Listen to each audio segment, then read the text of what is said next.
اعوذ باللہ من الشیطان اللعین الرجیم بسم اللہ الرحمن الرحیم الحمد للہ وکفا وسلام علی عبادہ الذین اصطفیٰ. درود بھیجیے محمد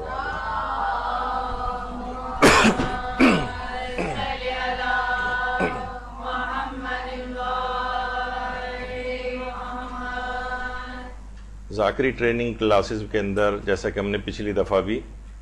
ایک تاریخی بحث آپ کے سامنے پیش کی تھی، اور اس کا تھیم یہی تھا کہ ایک ذاکر یا ذاکرہ کو جو بھی چیز وہ بیان کرے، خواہ وہ تاریخی بات ہی کیوں نہ ہو، اس کے پیچھے اس کے پاس دلائل موجود ہوں، یا اگر وہ مسئلہ اختلافی ہے تو دونوں طرف کی باتیں اس کے دماغ میں ہوں. ممکن ہے آپ ایک ہی بات کو صحیح سمجھ کر کسی جگہ بیان کریں لیکن معاشرے میں اس کے کچھ برخلاف مشہور ہو. تو دیکھیے، سب سے پہلی بات تو یہ ہے کہ دماغ میں رکھنا چاہیے، علماء نے اس کی بڑی تاکید کی ہے ذاکرین اور ذاکرات کے لیے،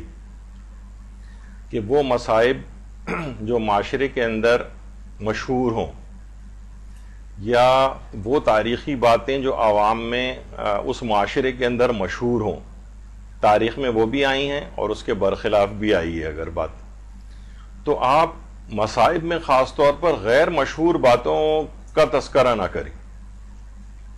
اس سے بہت نقصانات واقع ہوتے ہیں. یعنی جب تاریخ کے اندر ایک طرح سے ایک بات آئی ہے اور تاریخ میں دوسری طرح سے بھی آئی ہے، اور کوئی ایک بات کسی معاشرے کے اندر بہت مشہور ہو، مثلا ائمہ کی بہت سی ولادتیں اور شہادتوں کی تاریخ میں بہت اختلاف ہے. اب اگر کسی جگہ کوئی تاریخ منائی جاتی ہے اور آپ کوئی ایک اور دوسرا پہلو لے کر آئیں معاشرے میں اور کہیں کہ نہیں یہ والی نہیں، میرے تحقیق میں تو یہ والی تاریخ ثابت ہے، تو اس پہ علماء سے بھی سوال کیے گئے، مجتہدین سے بھی سوالات کیے گئے، تو انہوں نے یہی کہا کہ وہ تاریخیں جو ولادت یا شہادت کی کسی معاشرے میں مشہور ہیں، اس کے مطابق ہی ائمہ کی ولادتوں اور شہادتوں کو منایا جائے، اس کے برخلاف جانے کی کوشش نہ کریں. دیکھیے، بہت ساری تاریخی باتیں ایسی ہیں کہ جو معاشرے ہو سکتا ہے کہ آپ اگر تحقیق کریں تو وہ مشہور کے خلاف نکلیں. مثلا میں صرف ایک مثال ابھی دے رہا ہوں آپ کو، اور وہ تاکید شروع میں بیان کر چکا ہوں کہ معاشرے میں جو بات مشہور ہو تاریخی اعتبار سے، اس کے خلاف اگر جائیں گے تو بہت نقصانات ہوں گے جو بھی آگے آئیں گے. مثلا یہ بات تاریخ کے اندر ایک اختلافی ہے کہ حضرت سکینہ سلام اللہ علیہا اور حضرت رقیہ سلام اللہ علیہا یہ الگ الگ شخصیات تھیں، ایک ہی شخصیت کے دو نام ہیں. یہ بحث ہے. اب آپ کے نزدیک مثلا یہ ثابت ہو جاتا ہے کہ یہ ایک ہی شخصیت کے دو نام ہیں، اور آپ اس طور پر پریزنٹ کر رہی ہوتی ہیں، یا بہت سے افراد کا یہ کہنا کہ جناب حضرت سکینہ سلام اللہ علیہا تو بعد میں زندہ بھی رہیں، انہوں نے ایک طویل عمر پائی، بعد میں ان کی شادی بھی ہوئی، اس طرح کی چیزیں بھی ہیں روایات کے اندر. لیکن یہ اگر آپ پڑھیں گی تو ایک خلفشار معاشرے کے اندر ہونے لگے گا. اسی طریقے سے ایک تاریخی اختلاف ہے کہ حضرت زینب سلام اللہ علیہا اور حضرت ام کلثوم سلام اللہ علیہا یہ ایک ہی شخصیت کے دو نام ہیں یا یہ الگ الگ شخصیات ہیں. ایک تحقیق یہ بھی ہے کہ حضرت زینب سلام اللہ علیہا کی کنیت بھی ام کلثوم تھی، تو اس لحاظ سے جب ام کلثوم کا لفظ آیا ہے تو اس کے معنی یہ ہیں کہ یہ انہی حضرت زینب سلام اللہ علیہا کی بات ہو رہی ہے. اور بہت سے علماء اس بات کے بھی قائل ہیں، جو کہ ہمارے معاشرے کے اندر رائج ہے اور جو زیادہ صحیح بھی سمجھا جا سکتا ہے، کہ یہ دو الگ الگ شخصیات تھیں. یہ خود ایک تاریخ کے اندر ایک اختلاف ہے. حضرت فاطمہ صغریٰ سلام اللہ علیہا کو مدینے میں امام کی بیٹی کوئی رہ چکی تھی وہاں پر یا نہیں، اس نام کی کوئی بیٹی تھی بھی ان کی یا نہیں، یہ خود ایک تاریخ کے اندر ایک اختلاف ہے. اب آپ مثلا یہ والی چیز لے کر آئیں، معاشرے میں ہمارے ہاں رائج ہے کہ حضرت فاطمہ صغریٰ ان کے نوحے بھی پڑھے جاتے ہیں، اور ایک ان کے متعلق جو ہے وہ روایات کے اندر بھی بات آئی ہے. لیکن ایک تحقیق یہ بھی ہے کہ ان کی مثلا ایسی کوئی بیٹی مدینے میں نہیں تھی. اب آپ نے یہ چیز بیان اگر کرنا شروع کر دی معاشرے کے اندر تو ایک عجیب خلفشار ہو جائے گا. مثلا حضرت ام لیلہ سلام اللہ علیہا جو حضرت علی اکبر کی والدہ گرامی تھیں، کیا ان کی موجودگی واقع کربلا میں ثابت ہے یا ثابت نہیں ہے؟ یہ وہاں پر اس سے پہلے انتقال کر گئی تھی. یہ بھی علماء کے درمیان ایک اختلافی بات ہے، ابھی آگے چل کر آئے گا، اور اکثر علماء اس بات کے بھی قائل ہیں کہ ان کی وفات اس واقعہ کربلا سے پہلے ہو گئی تھی. تو پھر وہ آپ کے دماغ میں فوراً آپ کے حاضرین یا سامعین جو ہوں گے ان کے دماغ میں بات آئے گی، وہ تو ہم سنتے آ رہے ہیں، ان کا نام آتا ہے، اور امام نے ان کو آگے کہا کہ تم اپنے بیٹے کے حق میں دعا کرو، بیٹے کے لیے ماں کی دعا جو ہے قبول ہوتی ہے. وہ ساری لوگوں کے دماغ میں آنے لگیں گی چیزیں. تو جب بھی کبھی آپ اس طرح سے غیر مشہور چیزوں کو بیان کریں گے، چاہے آپ کے نزدیک ثابت ہی کیوں نہ ہو، مثلا جیسے کہ 40 ابھی گزرا ہے، تحقیق یہ ہے، علماء اس کو پیش کرتے ہیں کہ اسی سال کے جو 40 ہوا تھا واقعہ کربلا کے بعد 61 ہجری میں ہی قبر امام مظلوم پر یہ قافلہ پہنچا تھا، اور جابر بن عبداللہ انصاری بھی اسی وقت آئے تھے. لیکن ہمارے ہاں کیا مشہور ہے، اگلے سال آئے تھے یا پھر 4 سال بعد آئے تھے، یا اس طرح سے کئی سال کے بعد. اب آپ اگر جو اپنی تحقیق اس طرح سے پیش کریں گی، چاہے وہ تحقیق صحیح ہی کیوں نہ ہو، لیکن معاشرے کے میں جو چیزیں پائی جاتی ہے اس کے خلاف اگر ہوگا تو ایک خلفشار سا ہوگا. سب سے پہلے تو جو لوگ خواتین آپ کے سامنے بیٹھی ہوں گی وہ فوراً یہ دماغ میں سمجھیں گی کہ یہ ذاکرہ غلط پڑ رہی، ایک بہت بڑا تو آپ کی ساری تقریر بھی بیکار ہو جائے گی، چاہے آپ کے پاس علمی دلائل ہی کیوں نہ ہو. تو وہ یہ سمجھیں گی کہ یہ اچھا، پھر آئندہ آپ کو ممکن ہے کہ بلانا بھی ترک کر دیا جائے. یہ بھی ہو سکتا ہے کہ بھئی یہ ذاکرہ صحیح نہیں پڑتی ہے فلاں چیز. اور وہ بات جو کچھ عرصے پہلے مولانا وسیع حیدر صاحب قبلہ نے آپ کی کلاس کے اندر پیش کی تھی کہ اس طرح سے آپ لوگوں کا گریہ چھین لیں گی. جب وہ اس قسم کی تاریخی خلفشار کی باتیں یا تاریخی اختلاف کی باتیں سنتے ہیں نا، تو ان کو پھر رونا وغیرہ نہیں آتا. تو یہ ایک بڑا، یہ میں نے بیچ میں روک کے، ابھی ہماری گفتگو شروع بھی نہیں ہوئی، تو یہ ابھی اگر آپ سنیں گی ہماری گفتگو کہ حضرت علی اکبر علیہ الصلوۃ والسلام امام سجاد علیہ السلام سے بڑے تھے یا چھوٹے تھے، اور وہ شادی شدہ تھے یا نہیں تھے، اس پر ایک تاریخی ایک بحث ہے. اچھا، ممکن ہے جو ابھی تک آپ سنتی آئی ہوں اس کے برخلاف اس کا نتیجہ نکلے. دونوں طرف کے ویسے دلائل اس کے اندر جو ہے وہ پیش کیے جائیں گے. تو ایک ذاکرہ کو ممکن ہے، ابھی ہم آگے چل کر ذکر کریں گے کہ ممکن ہے کہ آپ مثلا آپ کے نزدیک ثابت ہو جائے کہ حضرت علی اکبر کی جو عمر 27 سال تھی، اور معاشرے کے اندر مثلا 18 سال کی جو ہے عمر مشہور ہے. اب اگر اب یہ بات آپ پیش کریں گی نا، تو فوراً لوگوں کا گریہ وریہ سب ختم ہو جائے گا، اور ان کے دماغ میں کھچڑی پکنے لگے گی کہ یہ ذاکرہ غلط چیزیں بیان کر رہی. تو آئندہ بھی مشکلات ہوں گی، تقریر بھی ساری بیکار ہو جائے گی آپ کی، اور لوگوں کا گریہ بھی آپ چھین لیں گی. کیونکہ جب یہ تاریخی مباحث یا تاریخی اختلافات جو سیمینار میں اچھے لگتے ہیں، جو اس طرح کی جو بحثیں ہوتی ہیں بند کلاس روم کے اندر، اس کے اندر مختلف پہلو اچھے لگتے ہیں، لیکن عام عوام کے اندر مشہور کے خلاف بات کرنا، جبکہ وہ بھی تاریخ جھوٹی بات نہیں ہے کہ عوام میں کوئی بات جھوٹی مشہور ہے تو ہم بھی وہ نقل کریں. اس کے معنی یہ ہے کہ اگر تاریخ کے اندر اختلاف ہے اور ایک پہلو یہ بھی ہے اور وہ پہلو عوام میں مشہور ہے، تو آپ اسی کو ہی بیان کریں اور اس کے خلاف اور اس کے اگینسٹ نہ جائیں، یا بیان بھی کریں تو اس طرح سے کہ لوگوں کو گریہ نہ آپ ان سے چھینیں اور مشکوک بات نہ ہو. تو یہ ایک چیز آئی اس کے اندر. اچھا، پہلی بات اس کے اندر یہ دماغ میں رکھنی چاہیے کہ جو تاریخی مسائل ہیں یہ عقائد کی طرح سے نہیں ہوتے ہیں، اور یہ فقہی مسائل کی طرح سے نہیں ہوتے. عوام کا معیار علمی تھوڑا تھوڑا سا آپ کو یہ بڑھانا پڑتا ہے. ایک دم سے جاہل معاشروں کے اندر کسی تاریخی اختلاف کو بیان کرنا یہ ایک بڑا بگاڑ کا سبب بن جاتا ہے. تاریخی مسائل، یہ بات یاد رکھ لیجئے، ہم آپ کے لیے بھی ہے مسئلہ کہ ہم بھی اسی معاشرے کے اندر رہتے ہیں. یہ عقائد کی طرح سے فکسڈ باتیں نہیں ہیں کہ بھئی اگر کوئی عقائد کے خلاف جائے تو اس کا مطلب یہ ہے کہ یہ تو اسلام سے، یہ شیعت سے خارج ہو رہا ہے. یا فقہی احکام بھی آپ کو پتہ ہے 2 + 2 = 4 کی طرح سے ہوتے ہیں. مثلا باطل ہے نماز یا باطل نہیں ہے، اب اس میں درمیانی تو کوئی بات نہیں ہوتی ہے. تو یہ فقہی احکام کی طرح سے نہیں ہے کہ آپ 2 + 2 = 4 کی طرح سے فیصلہ کریں. یہ تاریخی مسائل ہیں، اس کے اندر کوئی شاید ہی کوئی ایسا تاریخ، اگر یعنی علماء ایک بات بیان کرتے ہیں کہ اس واقعہ کربلا میں اگر ہم دیکھیں تو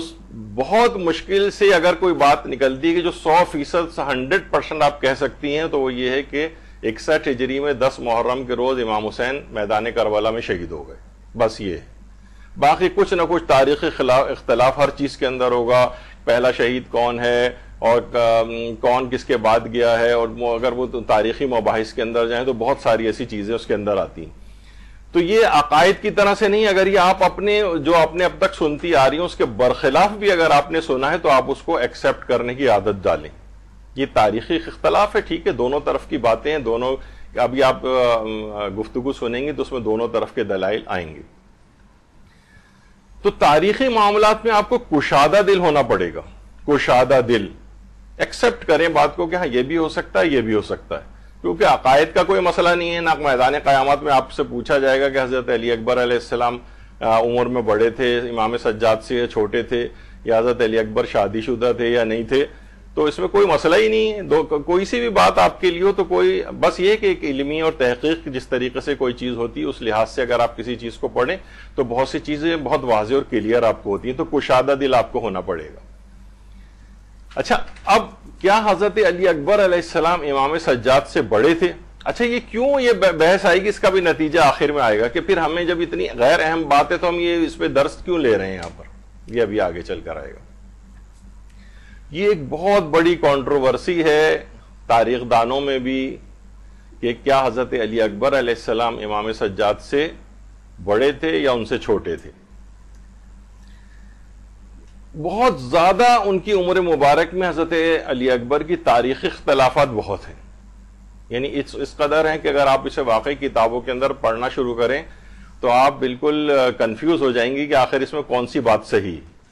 ایک مشہور قول جو یہاں پر یعنی ہمارے ہاں جو مشہور ہے ہمارے ریجن میں جس انڈو پاکستان کے اندر, وہ یہ ہے کہ حضرت علی اکبر علیہ السلام کی عمر مبارک 18 سال تھی. یہ ایک قول مشہور ہے.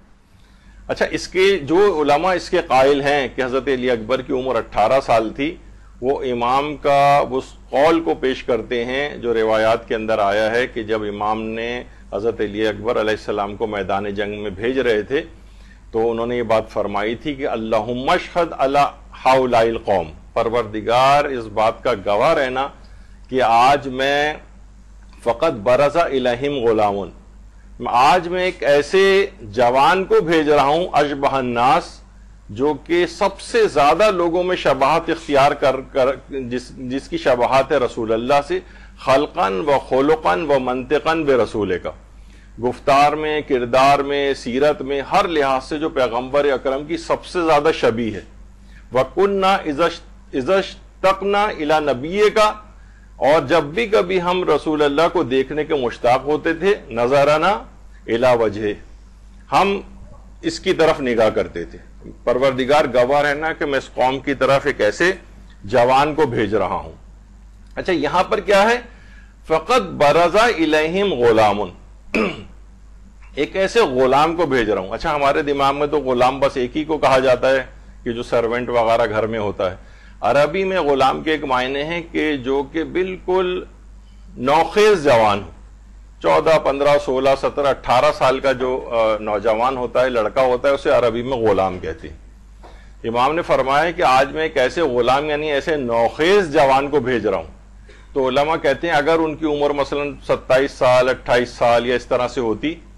تو پھر اس کے لیے غلام کا لفظ نہیں آتا, یہ بالکل ایک نوخیز جوان کے لحاظ سے یہ لفظ آتا ہے. تو اس لحاظ سے زیادہ بات یہ لگ رہی کہ ان کی عمر مبارک 18 سال تھی. اچھا, تو دیکھیے کیا ہے کہ برزا الیہم غلام, یعنی ایسے غلام کو بھیج رہا ہوں آج اس قوم کی طرف کہ جو سب سے زیادہ صورت, سیرت, گفتار, کردار سب میں پیغمبر اسلام سے سب سے زیادہ مشابہ. تو یہاں پہ لفظ غلام, کبھی آپ نے کتنی دفعہ یہ والی روایت سنی ہوگی لیکن آپ نے کبھی اس پہ غور نہیں کیا کہ ہاں لفظ غلام آیا ہے. غلام سے مراد ہے بالکل نوخیز جوان, اس سے بھی لگتا ہے کہ ان کی عمر 18 سال تھی. اچھا, اب یہاں پر ایک چیز اور بھی ہے. تو امام نے کیا فرمایا, کانا اشبہ الناس, جو سب سے زیادہ شباہت رکھتا ہے خلقاً و خلقاً و منطقاً برسول اللہ, خلق کے اعتبار سے یعنی جسمانی اعتبار سے، خلق کے اعتبار سے یعنی سیرت و کردار کے اعتبار سے، وہ منطقاً رسول اللہ کی گفتار کے اعتبار سے سب سے زیادہ تمام انسانوں میں رسول اللہ سے شباہت رکھنے والا شخص آج اس کو بھیج رہا ہوں۔ اچھا، یہاں پہ ایک اس موقع سے فائدہ اٹھاتے ہوئے یعنی امام نے جو نیچے والی چیز اگر آپ پڑھیں، عاشور کے دن امام حسین نے مقتل کی طرف حضرت علی اکبر کو روانہ کرتے فرمایا، معبود شاہد رہنا اس قوم پہ کہ ان کی طرف وہ جوان لڑنے جا رہا ہے جو سب سے زیادہ صورت، سیرت، رفتار و گفتار میں تیرے رسول سے مشابہ ہے، اور جب بھی ہم تیرے رسول کی زیارت کے متمنی ہوتے تو اسی کا چہرہ دیکھتے تھے۔ کبھی آپ نے غور نہیں کیا کہ اس کے اندر 3 شباہتیں امام نے ذکر کی۔ ایک ہے شباہت خلقی، اس قدر خوبصورت تھے حضرت علی اکبر علیہ السلام کہ روایات میں آیت اللہ ابراہیم کلباسی نے خصائص العباسیہ کے نام سے کتاب جو لکھی ہے، جس کے متعلق کہا جاتا ہے کہ شاید یہ حضرت عباس کی سیرت پر سب سے پہلی کتاب جو ہے وہ لکھی گئی ہے۔ اس سے پہلے اتنی مکمل کتاب کوئی نہیں تھی۔ اس کے بعد علامہ ذیشان نظر جوادی کی العباس کتاب ہے، وہ بھی آپ لے کے پڑھیں، ذاکرات ہیں آپ کے لیے اچھی کتاب ہے اردو میں، کہ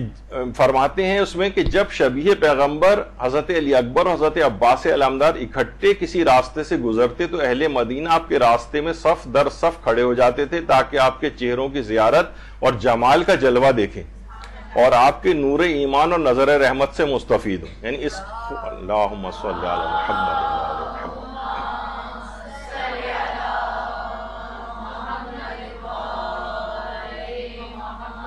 خلقاً و خلقاً و منطقاً بے رسول کا، یعنی پہلے ہم شباہت خلقی یعنی رسول اللہ کی جو شباہت، چہرہ اور خوبصورتی جو تھی، یعنی یہ اس قدر رسول اللہ سے مشابہ تھی، اور پھر ان کی آپ نے خلقی طور پہ بھی دیکھا کہ اس قدر کے لوگ صف در صف بنا کر مدینے کی گلیوں میں ان کو دیکھنے کے لیے آتے تھے۔ اس سے اندازہ لگائیں آپ۔ اور یہ بھی یعنی امام حسین نے جو فرمایا وَكُنَّا إِذَا اشْتَقْنَا إِلَىٰ رُؤْيَةِ نَبِيِّكَ نَظَرْنَا إِلَيْهِ، جب بھی تیرے رسول کے دیدار کے ہم مشتاق ہوتے تھے تو ہم علی اکبر کی طرف نگاہ کرتے تھے۔ اچھا، ایک کتاب ہے ہمارے ہاں، دیکھیے بہت کم اس لحاظ سے کتابیں ہیں اور ترجمے بھی اس کے بہت کم ہوتے ہیں۔ عباس عزیزی صاحب ہیں ایران کے عالم دین، انہوں نے 200 داستانیں فضائل حضرت علی اکبر، مصائب علی اکبر اور کرامات حضرت علی اکبر علیہ السلام کے اوپر لکھی۔ 200 داستانیں ہیں اس کے اندر ان کی سیرت سے متعلق۔ تو اس کتاب کے اندر انہوں نے ایک واقعہ لکھا ایک بوڑھے کا کہ جو کہ کسی شہر کے اندر رہتا تھا اور بہت زیادہ رسول اللہ کے فراق میں گریا کرتا رہتا تھا کہ میں نے ان کی زیارت نہیں کر سکا۔ مختلف شہروں کے اور لوگ تھے جو مسلمان ہونے کے باوجود بھی زیارت نہیں کر سکے، تو کسی نے ان سے کہا کہ تم ایسا کرو مدینے چلے جاؤ، اور وہاں پر امام حسین کے ایک بیٹے ہیں علی اکبر، وہ بہت زیادہ پیغمبر اسلام کے مشابہ ہیں، تم جا کر ان کی زیارت کر لو۔ یہ شخص جو ہے بوڑھا شخص مدینے کے لیے آیا اور امام حسین علیہ السلام کے پاس آیا۔ امام نے اپنے بیٹے علی اکبر کو آواز دی، بیٹا علی اکبر اندر آؤ۔ جیسے ہی حضرت علی اکبر علیہ السلام اندر آئے، وارفتگی، شوق اور ایسا کہ جیسے وہ رسول اللہ کی زیارت کر رہا ہو، بے ہوش ہو کے وہ شخص نیچے گر پڑا۔ تو یہ جو ہے، یہ جو خاص طور پر یہ جو حسن و خوبصورتی خلقاً، امام نے کیوں کہا کہ بالکل رسول اللہ کی ہم شکل تھے وہ، تو اتنی شباہت تھی کہ وہ دیدار کی اور ان کے حسن کی تاب نہ لا سکا اور وہ شخص جو ہے وہ بے ہوش ہو کر گر پڑا۔ تو یہ خلقاً کے اندر آتا ہے۔ اور یہ ہمارے ایک عالم ہیں جن کی کتاب علامہ حسن جلیل الانباری، انہوں نے بھی صحیفہ علی اکبر اور کے نام سے جو ہے صحیفۃ الاکبر کے نام سے کتاب لکھی ہے، جس کے اندر حضرت علی اکبر کے فضائل ہیں، مناقب ہیں، ان کی ولادت، ان کی سیرت، ان کے آداب، ان کی اہل زمانہ کے ساتھ سیرت شہادت تک کی پوری ایک کتاب لکھی ہے، لیکن اس کا بھی کوئی اردو ترجمہ نہیں ہوا ہے۔ صرف ایک میں نے کہا کہ وہ بہت علامہ ذیشان نظر جوادی کی جو کتاب العباس ہے، وہ بھی ہر جگہ شاید اویلیبل نہیں ہے، دوبارہ اس کا کوئی ایڈیشن میں نے دیکھا نہیں ہے، بہت عرصے پہلے وہ آیا تھا۔ تو بہرحال وہ اس میں سے لے کے آپ مجالس کے اندر جو ہے وہ پڑھ سکتی ہیں۔ تو اس کے اندر بھی یہ سب واقعات موجود ہیں، اور ان کی حسن و خوبصورتی کے اس قدر دشمنان بھی قائل تھے کہ روایت میں ملتا ہے کہ ایک مرتبہ حاکم شام نے اپنے درباریوں سے کہا کہ تمہاری نظر میں آج مسند خلافت رسول کا سب سے زیادہ مستحق کون ہے؟ تو ظاہر خوش آمدید تھے، انہوں نے کہا ہر لحاظ سے تو ہمیں آپ ہی مستحق خلافت نظر آتے ہیں۔ حاکم شام نے کہا نہیں یہ بات بالکل جھوٹ ہے. انصاف سے دیکھو تو تمام عرب میں علی اکبر یعنی علی ابن الحسین سے زیادہ ہرگز اس مسند کے کوئی اور مستحق نہیں ہے، کیونکہ ان کے جد رسول خدا ہیں. بنی ہاشم کی شجاعت اور بنی ثقیف کا حسن ان کی ذات میں جمع ہے، اور سب سے بڑی خصوصیت یہ ہے کہ ان کو دیکھ کر رسول اللہ کی تصویر آنکھوں میں آتی ہے. یہ کہا جاتا ہے نا، درود بھیجیے پہلے تو اللہم صلی علی محمد و علی محمد،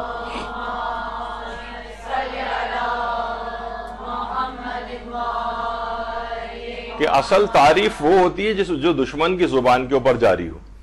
منتہی الاعمال میں شیخ عباس قمی نے اس بات کو لکھا ہے. اچھا، کچھ علماء کہتے ہیں کہ یہاں پر علی ابن الحسین سے مراد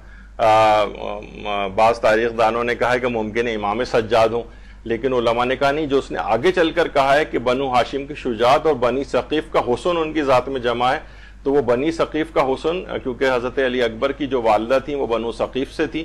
تو یہ انہی کی طرف حضرت علی اکبر کی طرف اشارہ ہے. اور بعض علماء نے کہا کہ یہ حاکم شام کی ایک چال بازی تھی. ٹھیک ہے کہ اس نے حضرت علی اکبر علیہ السلام کے لیے تعریفی کلمات، وہ تو اس کے حقدار تھے ہی، یہ سب جاری کیے ہیں، لیکن وہ اس کا کام اس مقصد سے یہ تعریف کرنا تھا کہ امام زین العابدین کی طرف سے لوگوں کی توجہ ہٹائی جائے، اور کہا کہ اصل مسند خلافت کے حقدار تو علی اکبر ہیں، یعنی امام زین العابدین نہیں. تو یہ اس کی ایک چال بازی بھی تھی. لیکن بہرحال یہ کہ یعنی ہم اس لحاظ سے کہہ رہے ہیں کہ امام نے جو کہا تھا کہ خلقن و خلقن، یعنی خلقن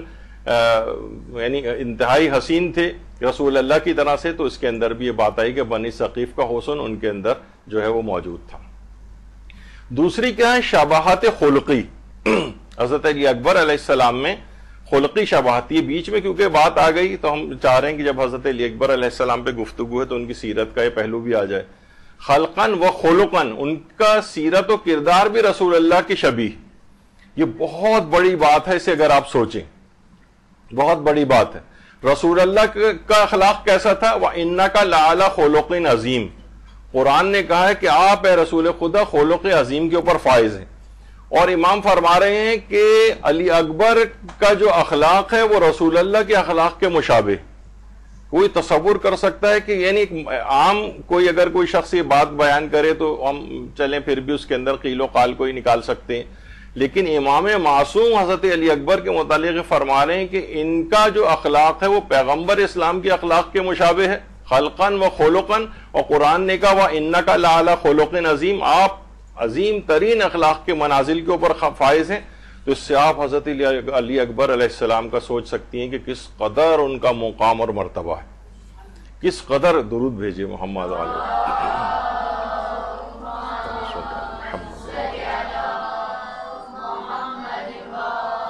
اور ان کی سیرت کا ایک پہلو جو پیغمبر کی سیرت کے مشابہ ہے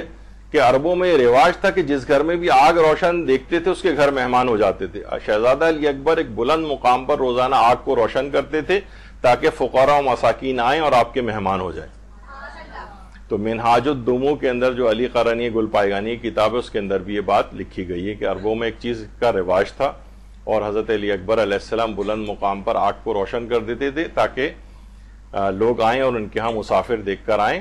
دھواں اٹھتے دیکھ کر کہ ہاں یقیناً کوئی چیز پکائی جا رہی ہے، اور وہاں آ کر پھر ان کے مہمان ہوں. جیسے حضرت ابراہیم علیہ السلام جو اللہ کے نبی تھے، پیغمبر اسلام کے بعد سب سے زیادہ برگزیدہ نبیوں میں ان کا شمار ہوتا ہے. ان کی بھی تھا کوئی بھی کھانا اکیلے کھاتے ہی نہیں تھے، دور دور سے مہمان نہیں ہوتا تو ڈھونڈ کے لے کے آتے تھے، اس کو اپنے ساتھ بٹھا کے کھانا کھلاتے تھے. تو اخلاق انبیاء کے اوپر یہ فائز تھے حضرت علی اکبر علیہ السلام. اچھا، اب دیکھیے ایک چیز اور بھی ہے کہ جب کہا کہ آپ کا اخلاق،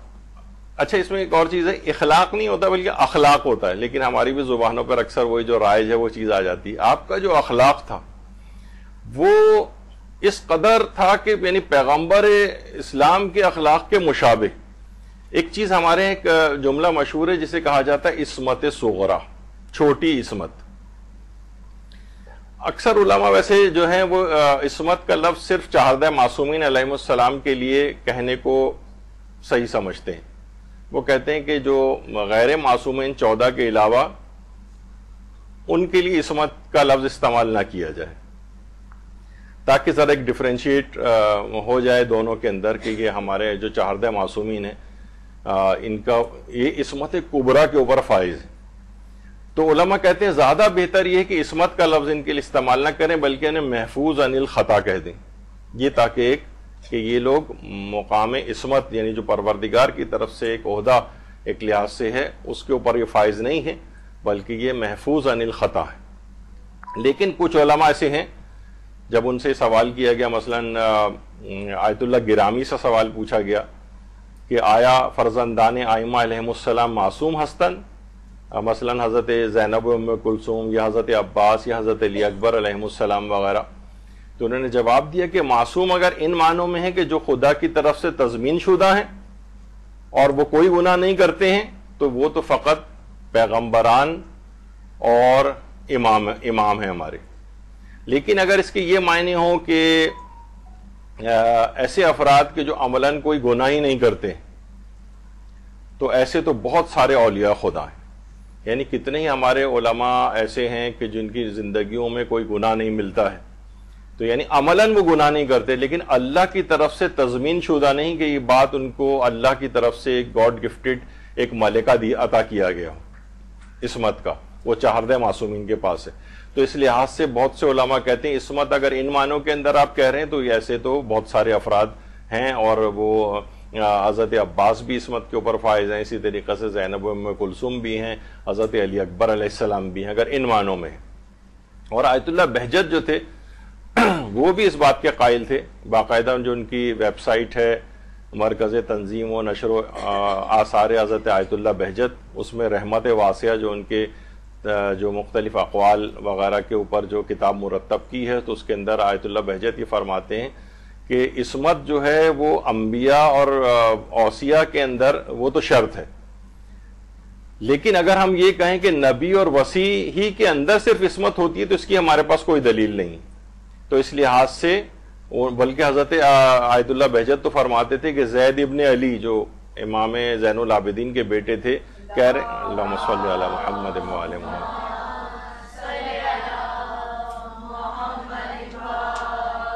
فرماتے ہیں کہ ان کے لیے بھی احتمال عصمت پایا جاتا ہے، اسی طریقے سے حضرت ابو الفضل العباس کے لیے بھی پایا جاتا ہے، حضرت علی اکبر کے لیے بھی پایا جاتا ہے، اصحاب سید الشہداء کے لیے بھی کہہ رہے ہیں احتمال عصمت میں دہیم، بلکہ بالا تر از احتمال، خالی احتمال ہی نہیں بلکہ اس سے بھی بالا تر جو ہے ہم قرار دیتے ہیں۔ تو بہرحال اسی طریقے سے انہوں نے کہا کہ کتنے بڑے بڑے اصحاب ایسے ہیں جیسے مقداد اور سلمان وغیرہ کے جو کہ کوہ تقویٰ تھے، یعنی تقوی کے پہاڑ تھے، کیا ہم کہہ سکتے ہیں کہ ان کے اندر عصمت نہیں تھی؟ یعنی عصمت ان کے اندر بھی تھی۔ ایک لحاظ سے پرسنٹیج وائز تو میں نے ایک دفعہ ایک ذکر کیا تھا، بہت سی ہو سکتا ہے 1% 2% عصمت تو ایک عام فرد کے اندر بھی پائی جا سکتی ہے۔ مثلا ہم کوئی خدا نخواستہ قتل کسی کو نہیں کیا ہے، اور مثلا ہم نے کوئی اور چوری نہیں کی ہے، کسی کا مال غصب نہیں کیا ہے، تو ایک خاص پرسنٹیج کے تحت تو ہر شخص کے اندر کچھ نہ کچھ عصمت پائی جاتی ہے، لیکن وہ عصمت کاملہ جو ہے وہ فقط اور فقط چہاردہ معصومین کے پاس ہے۔ اس کے علاوہ جو افراد ہیں ان کے لیے فقط محفوظ عن الخطا کا جو ہے وہ لفظ استعمال کیا جاتا ہے۔ تو یہاں پر جو ہے کہ پیغمبر اسلام کے بالکل کردار کے سب سے زیادہ شباہت رکھنے والے تھے، تو اس میں یہ یعنی ممکن نہیں ہے، علماء کہتے ہیں جو اس بات کے قائل ہیں کہ ہم حضرت علی اکبر کی اس معنی میں عصمت کے قائل نہ ہوں، ورنہ امام کبھی بھی یعنی جس کے اندر اس بات کا احتمال گناہ پایا جاتا ہو یا وہ اس کردار کے لحاظ سے اس قدر نہ ہو تو پیغمبر کی شبیہ کیسے قرار دیا جا سکتا تھا حضرت علی اکبر کو؟ تو یہ اس لحاظ سے یہ والی ایک بحث آتی ہے۔ تو بہت سے علماء تو کہتے ہیں کہ ہم جیسے آیت اللہ بہجت یا آیت اللہ گرامی وغیرہ وہ کہتے ہیں کہ ہم کہہ سکتے ہیں کہ عصمت صغریٰ کے اوپر یہ لوگ فائز تھے۔ خیر ایک بیچ میں ایک بات آ گئی خلقاً و خلقاً، پھر کیا ہے وہ منطقاً بے رسول کا، حضرت علی اکبر علیہ السلام گفتار کے اندر بھی بالکل شباہت رکھتے تھے پیغمبر اسلام سے، گفتار میں شباہت جس کے متعلق قرآن نے یہ بات یعنی کانا اشبہ الناس خلقاً و خلقاً و منطقاً بے رسول اللہ، اور قرآن نے کیا کہا وما ينطق عن الهوى ان هو الا وحی یوحی، یہ رسول اپنی زبان سے کوئی کلمہ نکالتا ہی نہیں، کوئی بات ہی نہیں کرتا مگر وہ وہی جو اس پر مسلسل نازل ہوتی رہتی۔ یعنی جو امام نے کہا کہ حضرت علی اکبر رسول اللہ کی گفتار کے سب سے زیادہ مشابہ تھے، تو رسول اللہ کی گفتار کیا تھی؟ وحی الہی کے علاوہ کوئی بات ہی نہیں کرتے تھے۔ تو علماء فرماتے ہیں کہ یہاں پر جو امام نے کہا تو کس قدر شباہت تھی حضرت علی اکبر کی رسول اللہ کی گفتار میں، اور رسول اللہ کی گفتار جو تھی وہ اللہ کے حکم کے اور اذن کے علاوہ کوئی وہ کلام ہی نہیں کرتے تھے، تو سوچا جا سکتا ہے کہ حضرت علی اکبر علیہ السلام کس قدر بلند ترین منازل کے اوپر فائز تھے۔ تو آپ نے خلقن کے اندر آپ نے دیکھا کہ اس میں انک لعلی خلق عظیم، اور منطقن کے اندر وما ینطق عن الہوی رسول اللہ کی اس شان میں آیت سے ملائیں تو حضرت علی اکبر کا مقام اور منزلت وہ پتہ چلتی ہے۔ اچھا، اسی وجہ سے لوگ بعض اوقات حیران ہوتے ہیں جب یہ پوسٹ آتی ہے، لیکن اب آپ کو حیرانگی نہیں ہوگی۔ آیت اللہ کوہستانی فرماتے تھے کہ حضرت علی اکبر علیہ السلام اس قدر شفاعت قیامت کے روز کریں گے کہ امام حسین کی شفاعت کی نوبت ہی نہیں آئے گی۔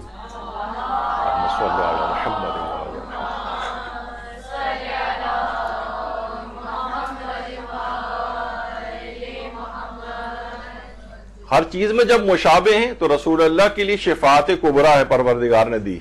تو اگر حضرت علی اکبر علیہ السلام جو ہر چیز میں مشابہ ہوں ان کے لیے اس قدر شفاعت کا حق کہ اس قدر شفاعت کریں گے کہ بعد میں کسی اور افراد کی شفاعت کی نوبت ہی نہیں آئے گی، یہ کوئی زیادہ ایسی حیران کن بات نہیں ہے اس کے اندر۔ اگر شان علی اکبر بیان نہ ہو، یہ سمجھ میں نہ آئے، تو پھر تو یہ سوال دماغ میں آتا ہے کہ کیسے ممکن ہے، لیکن ابھی جب آپ نے رسول اللہ سے اس قدر شباہت ان کی دیکھی تو اب آپ کو حیرانگی نہیں ہونی چاہیے۔ تو یہ حضرت علی اکبر علیہ السلام اس انداز سے ہیں۔ یہی وجہ ہے کہ جب بھی امام حسین علیہ السلام نے کہا تھا کہ یا بنی علی الدنیا بعدک لفا، تیرے جانے کے بعد اس دنیا کے اوپر حیف ہے، تیرے اس دنیا سے جانے کے بعد یہ دنیا میرے لیے اندھیر ہے، یعنی اس قدر عظیم شخصیت تھی امام حسین کی نگاہ میں حضرت علی اکبر کی کہ اس کے بعد کہتے تھے کہ اس دنیا کے اندر کوئی دلچسپی کی بات باقی نہیں رہی تیرے جانے کے بعد۔ یا بنی علی الدنیا بعدک لفا۔ تو اچھا، اولیاء خدا میں سے بھی قرار دیتے تھے امام حسین علیہ السلام حضرت علی اکبر کو۔ روایات کے اندر ملتا ہے، دلائل امامہ میں تبری نے یہ بات لکھی ہے کہ کثیر ابن شاذان کہتا ہے کہ میں امام حسین علیہ السلام کو دیکھ رہا تھا جبکہ ان کے فرزند علی اکبر ان سے انگور کھانے کی فرمائش کر رہے تھے، جبکہ وہ انگور کا موسم ہی نہیں تھا۔ امام حسین نے مسجد کے ستون پر ہاتھ مارا جس سے انگور اور کیلے نکل آئے، پھر امام نے فرمایا اللہ کے اولیاء کے لیے جو اللہ کے ہاں موجود ہے وہ اس سے کہیں زیادہ ہے۔ تو اس لحاظ سے امام حسین علیہ السلام حضرت علی اکبر کو اولیاء خدا میں سے قرار دیتے تھے، اور ان کے لیے اس طرح کے معجزات بھی ہیں کہ انگور کا موسم نہیں ہے لیکن دیوار پہ ہاتھ مار کے ایک معجزہ دکھایا اور علی اکبر کے لیے انگور آئے۔ اسی طرح سے اچھا، اب ہم کیا ذکر کر رہے تھے، اس میں لفظ ایک آپ نے دیکھا کہ اس سے پہلے امام نے کہا کہ میں ایک ایسے غلام کو بھیج رہا ہوں، ایسے جوان کو بھیج رہا ہوں، اس سے بھی لگتا ہے کہ ان کی عمر 18 سال تھی۔ اور حضرت علی اکبر علیہ السلام کے جو رجز جو میدان جہاد میں جا کر دشمن کے سامنے پڑے جاتے تھے، اس میں بھی حضرت علی اکبر علیہ السلام نے جو کہا ہے آخری دو اشعار جو ہیں، اضربکم بالسیف احما عن ابی ضرب غلام ہاشمی علوی، اس میں بھی کہا ہے کہ اب انہوں نے کیا کہا کہ میں اپنے دشمن پر کاری ضرب لگاؤں گا اور اپنے باپ کی حمایت کروں گا، وہ بھی ایک ہاشمی اور قریشی جوان کی تلوار سے۔ تو اس میں کیا ہے، ضرب غلام ہاشمی علوی، یعنی انہوں نے کہا کہ یہاں پہ بھی اپنے لیے غلام کا لفظ استعمال کیا۔ ہم نے اس سے پہلے کہا کہ غلام بالکل ایک نوخیز جوان کے لیے کہا جاتا ہے، تو خود امام نے بھی ان کے لیے غلام کا لفظ استعمال کیا، اور حضرت علی اکبر نے رجز میں اپنے لیے بھی غلام یعنی ایک نوخیز جوان کی تلوار سے میں ان کے اوپر ضرب لگاؤں گا، یہ اس قسم کے الفاظ استعمال کیے۔ اچھا، اب حضرت علی اکبر علیہ السلام جو تھی ان کی عمر مبارک میں جو تاریخی اختلاف ہیں، ابھی تو آپ نے ایک چیز سنی جو ہمارے ہاں سب سے زیادہ رائج ہے کہ وہ ہے کہ ان کی عمر 18 سال تھی۔ تو جو علماء 18 سال کے قائل ہیں وہ آپ نے سنا کہ ان دو باتوں کو اپنے دلائل بناتے ہیں، حضرت علی اکبر کے رجز جس میں انہوں نے خود کو غلام کہا ہے، اور ایک مولا حسین کے جو الفاظ کے میں ایک ایسے غلام کو بھیج رہا ہوں آج، تو وہ ابھی آپ نے سنا۔ کچھ روایات کے اندر ان کی عمر 19 سال ہے، کچھ کے مطابق 20 سال ہے تاریخ کے اعتبار سے،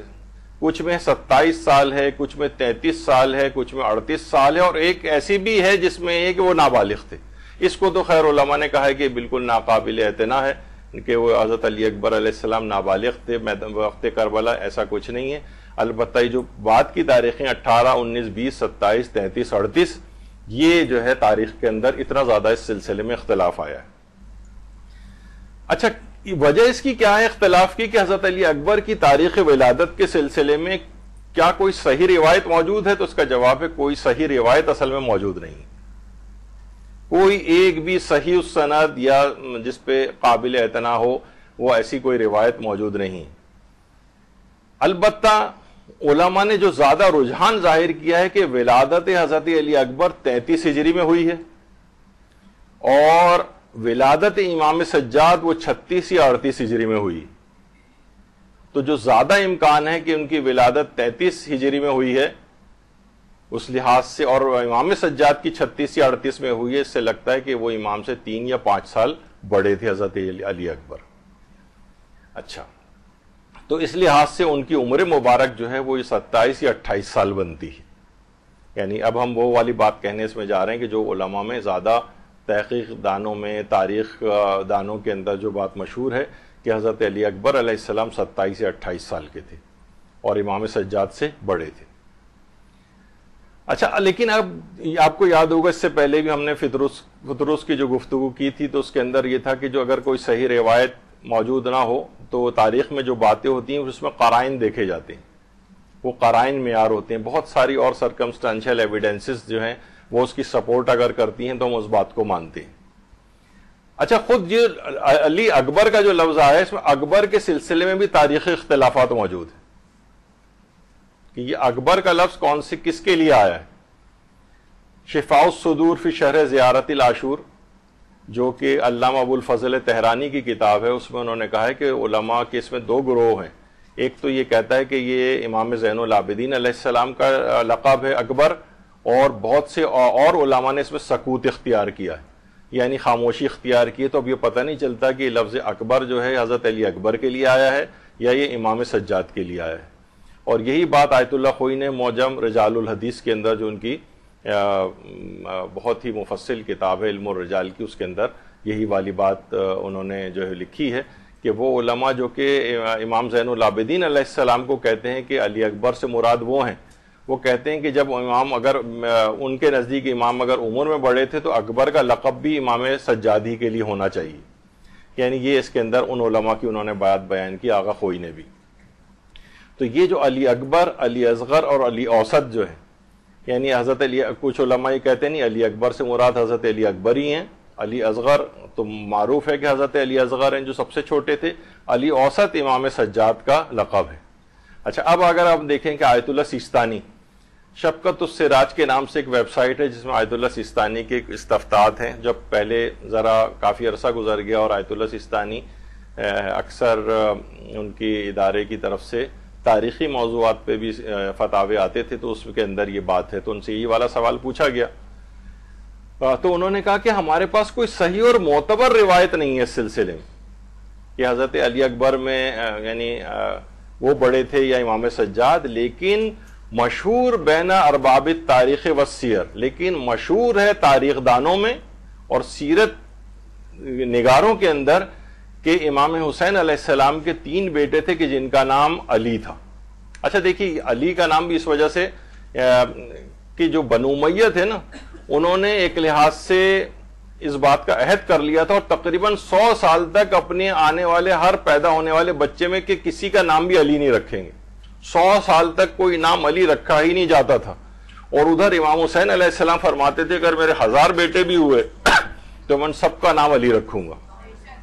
تاکہ ان کے باپ کا نام اس انداز سے باقی رہے جبکہ ان کے باپ کے نام کو، والد گرامی کے نام کو مٹایا جا رہا تھا. تو فرمایا کہ 3 ان کے بیٹے تھے، تینوں کے نام جو ہے وہ علی تھے. ایک علی اکبر تھے، ایک علی اصغر تھے اور ایک علی اوسط تھے کہ جن کو کہا جاتا ہے کہ وہ امام سجاد تھے. یعنی آیت اللہ سیستانی نے بھی کہا ہے کہ علماء سیر و تاریخ جو ہیں انہوں نے اس بات کو لکھا ہے کہ ان کے 3 بیٹے تھے، علی اکبر، علی اصغر اور علی اوسط جو تھے وہ امام زین العابدین تھے. لیکن فرمایا کہ خالی یہ بات نہیں، اس کے برخلاف بات بھی موجود ہے. وہ یہ ہے کہ علی اصغر تو وہی تھے کہ جو کہ عبداللہ رضی جو کہلاتے ہیں، جو شیر خوار بچہ جو وہاں پر شہید ہو گئے میدان کربلا میں، وہ تو علی اصغر ہیں. اور فرمایا کہ امام زین العابدین علیہ السلام کو کہا جاتا ہے کہ وہ علی اکبر تھے. اور امام زین العابدین علیہ السلام کی عمر واقع کربلا کے وقت کچھ لوگ یہ بات کہتے ہیں، آغا سیستانی فرماتے ہیں کہ ان کی عمر واقع کربلا کے وقت 30 سال تھی، اور ان کا ایک بیٹے بھی تھے امام محمد باقر علیہ السلام جو واقع کربلا میں موجود تھے۔ یعنی آیت اللہ سیستانی نے اپنے فتوے میں تینوں باتیں جو ہے نقل کی ہیں۔ پہلی بات تو کہی کہ حضرت علی اکبر کی کوئی تاریخ ولادت کے سلسلے میں کوئی معتبر روایت ہمارے پاس نہیں ہے، لیکن جو بات مشہور ہے، شہرت رکھتی ہے ارباب تاریخ اور سیرت نگاروں میں، وہ یہ کہ ان کے 3 بیٹے تھے، علی اکبر، علی اصغر اور علی اوسط، اور علی اوسط امام زین العابدین تھے۔ لیکن کچھ علماء یہ بھی کہتے ہیں کہ نہیں، امام زین العابدین علیہ السلام ہی علی اکبر تھے، اور ان کی عمر واقع کربلا کے وقت 30 سال تھی، اور ان کے 5ویں امام ان کے بیٹے بھی موجود تھے۔ تو یہ آغا سیستانی نے بھی سارے دیکھا آپ نے کہ ایک مجتہد کا یہ ہوتا ہے کہ وہ کسی ایک بات کو بالکل پن پوائنٹ انہوں نے نہیں کیا اور سب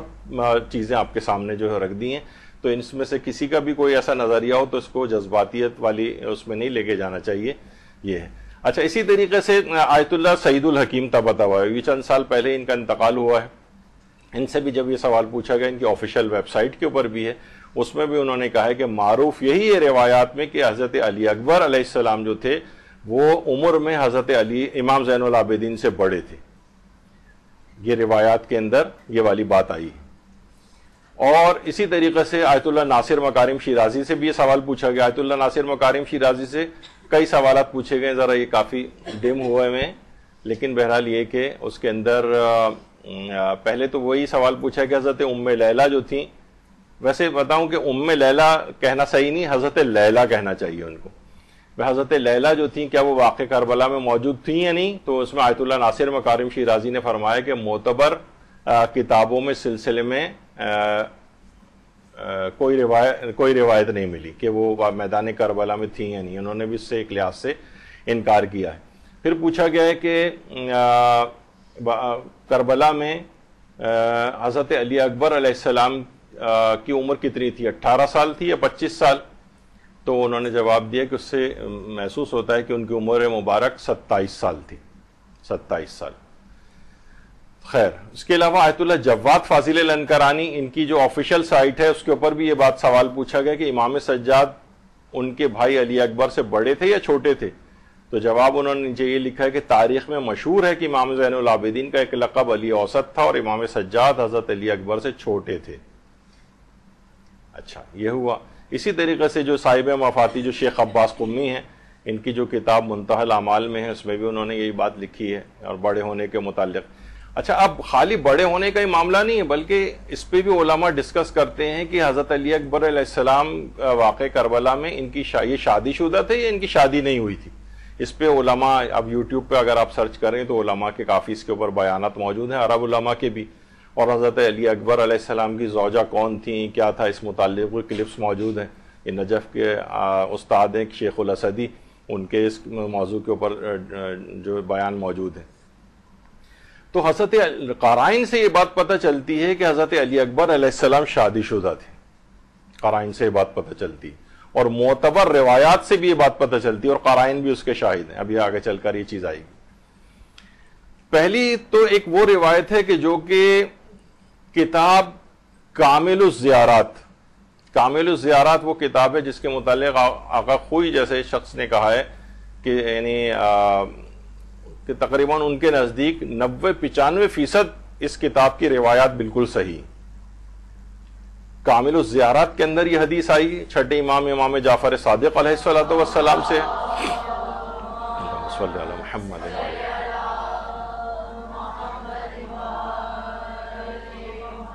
اور اس کے راوی ہیں ابو حمزہ ثمالی۔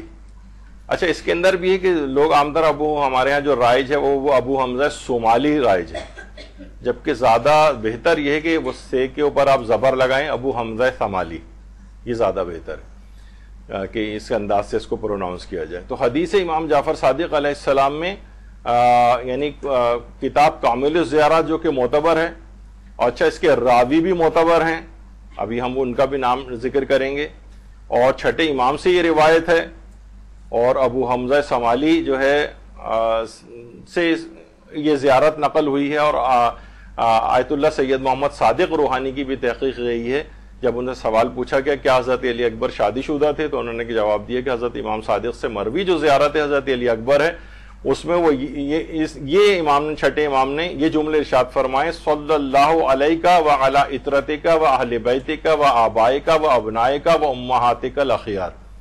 یعنی حضرت علی اکبر پر صلوات بھیجتے ہوئے کہ اللہ کی صلوات ہو ان کے اوپر اور ان کی اطرت پر۔ آپ کو پتہ ہے علماء نے بھی لکھا ہے کہ اطرت سے مراد انسان کی اپنی جو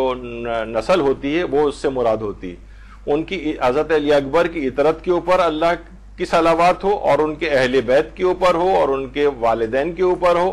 والد کے اوپر ہو اور ان کے بیٹوں کے اوپر ہو، وہ امہاتک الاخیار اور ان کی مثلا والدہ گرامی کے اوپر ہو۔ تو یہ امام نے چھٹے امام نے جب یہ خود کہا ہے کہ ان کی اطرت کے اوپر صلوات بھیجی ہے اور ان کے اہل بیت پر اور ان کے والد پر، ان کی والدہ پر اور ابنائے کا اور ان کی اولاد کے اوپر، تو بہت سے لوگوں نے یہ بھی کہا کہ ابنائے کا میں یہ تو جمع والی بات ہو گئی ہے، تو اس کا مطلب ہے کہ ایک سے زائد جو ہے وہ اس کے اندر ان کے اولادیں تھیں، تو علماء نے یہ بھی کہا کہ بعض اوقات اولاد کی اولادیں بھی اس کے اندر شامل ہوتی ہیں، اس طرح سے بھی پکارا جاتا ہے اس کو۔ تو یہ خود امام سے جو صحیح حدیث موجود ہے جو حضرت علی اکبر کی جو زیارت ہے اس کے اندر ان کے بیٹے کا تذکرہ آیا ہے،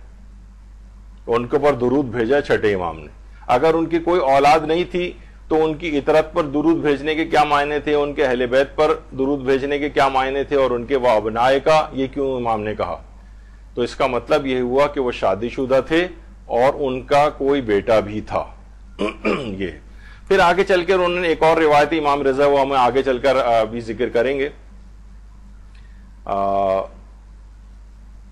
تو اس کے اندر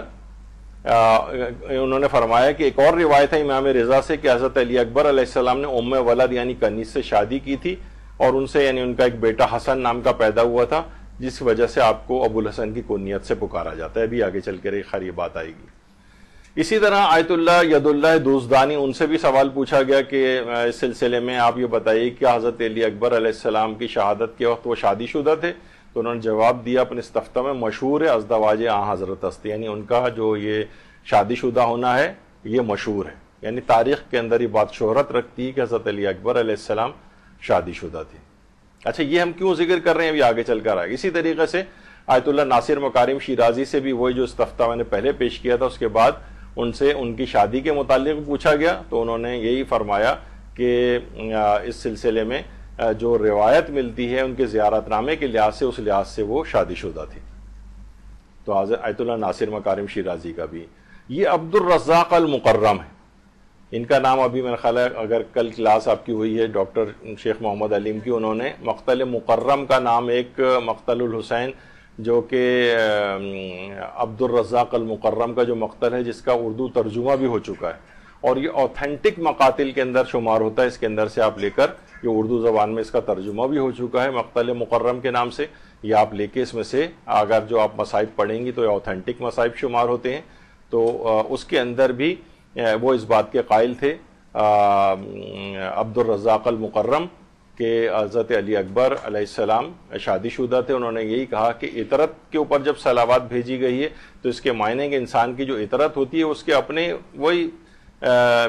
اس کی بیوی اس کے بچے اس سے مراد ہوتے ہیں، تو یہ بات انہوں نے لکھی ہے۔ اور جو عبد الرزاق المقرم ہیں انہوں نے پوری ایک کتاب حضرت علی اکبر کے اوپر جو ہے لکھی ہے اور اس کا جو مقدمہ ہے آیت اللہ مرشی نجفی نے لکھا ہے، لیکن ہمارے یہاں اس کا بھی اردو ترجمہ اویلیبل نہیں ہے، لیکن پوری ایک کتاب حضرت علی اکبر کے اوپر عبد الرزاق المقرم نے الگ سے بھی لکھی ہے۔ اسی طریقے سے آیان الشیعہ جو ہے محسن امین عاملی کی، ان کا بھی نظر یہ ہے کہ وہ شادی شدہ تھے۔ زندگانی امام حسین جو ہاشم رسول محلاتی کی ہے اس کے اندر بھی اس بات کا اظہار کیا گیا ہے کہ حضرت علی اکبر علیہ السلام شادی شدہ تھے۔ اچھا پھر اس کے بعد جو وہی زیارت ابھی جو آپ نے پڑھی جس کے اندر ان کے بیٹے کے اوپر جو ہے وہ درود بھیجا گیا تھا، تو اس میں پھر آگے چل کر یہ ہے کہ ذا خدکا علی القبر، قبر کے اوپر اپنے گالوں کو رکھے، اس کے بعد 3 دفعہ کہے صلی اللہ علیہ یا ابا الحسن، یعنی ان کے جو زیارت ہے نامہ حضرت علی اکبر کا جو معصوم سے ہی مروی ہے چھٹے امام سے، اس میں آگے چل کے یہ کہ پھر قبر کے اوپر اپنے گالوں کو رکھ دے ظاہر، اور اس وقت کہے صلی اللہ علیہ یا ابو الحسن، اے ابو الحسن، یعنی امام حضرت علی اکبر کے لیے کہا جا رہا ہے کہ آپ کے اوپر صلوات ہو اے ابو الحسن۔ اس کا مطلب ہے کہ امام کا جو حضرت علی اکبر علیہ السلام تھے، ان کا کوئی بیٹا حسن نام کا تھا، کیونکہ اگر کوئی ان کا بیٹا ہی نہیں تھا تو ان کو ابو الحسن کہہ کے کیوں امام کہیں کہ قبر کے اوپر ان کے اپنے گالوں کو رکھ دیا جائے اور اس کے بعد یہ کہا جائے۔ تو اس کے معنی بھی یہ ہوئے، کامل الزیارات میں ابن قولوین نے اس روایت کو لکھا ہے۔ اس سے بھی زیارت نامے کی اس پارٹ سے بھی پتہ چلتا ہے کہ حضرت علی اکبر علیہ السلام کا کوئی بیٹا حسن نام کا تھا، ورنہ امام یہ کیوں کہتے؟ اچھا، اب یہاں ایک اعتراض ہوتا ہے، اعتراض یہ کہ کنیت رکھنے میں اولاد کا ہونا ضروری نہیں۔ یعنی بہت سے لوگ یہ کہتے ہیں کہ بھائی کنیت اگر کسی کے اولاد نہیں بھی ہے نا تو کنیت ایسے بھی رکھ دی جاتی تھی، بہت سو کے بچپن میں بھی رکھ دی جاتی ہے کنیت، بچہ پیدا ہو اس کی ابھی سے کنیت رکھ دی گئی۔ تو ایک لحاظ سے یہ بات صحیح ہے لیکن پوری صحیح نہیں ہے، کیونکہ سمجھیں ایک لحاظ سے زیادہ تر عربوں کے اندر جو رائج کنیت تھی وہ اسی وقت ہوتی تھی جب اس کی کوئی اولاد ہو اور اولاد کے نام سے پھر اس کی کنیت رکھی جائے۔ یعنی سمجھیں 95% عربوں میں یہ رائج تھا، لیکن 5-7% یہ بھی رائج تھا کہ اگر کسی کے ابھی اولاد نہیں بھی ہے تب بھی وہ کنیت اپنی رکھ سکتا تھا کوئی سی بھی۔ تو بہرحال یہ جو اعتراض ہے تو یہ اعتراض پورا صحیح نہیں ہے، کیونکہ 90-95% تو اسی وقت کنیت رکھی جاتی تھی۔ تو ابو الحسن کو کہہ کے جو مخاطب کیا ہے امام نے، تو اس کا مطلب ہے کہ ان کا کوئی حسن نام کا بیٹا تھا، اس لحاظ سے حضرت علی اکبر کی کنیت ابو الحسن بنی تھی۔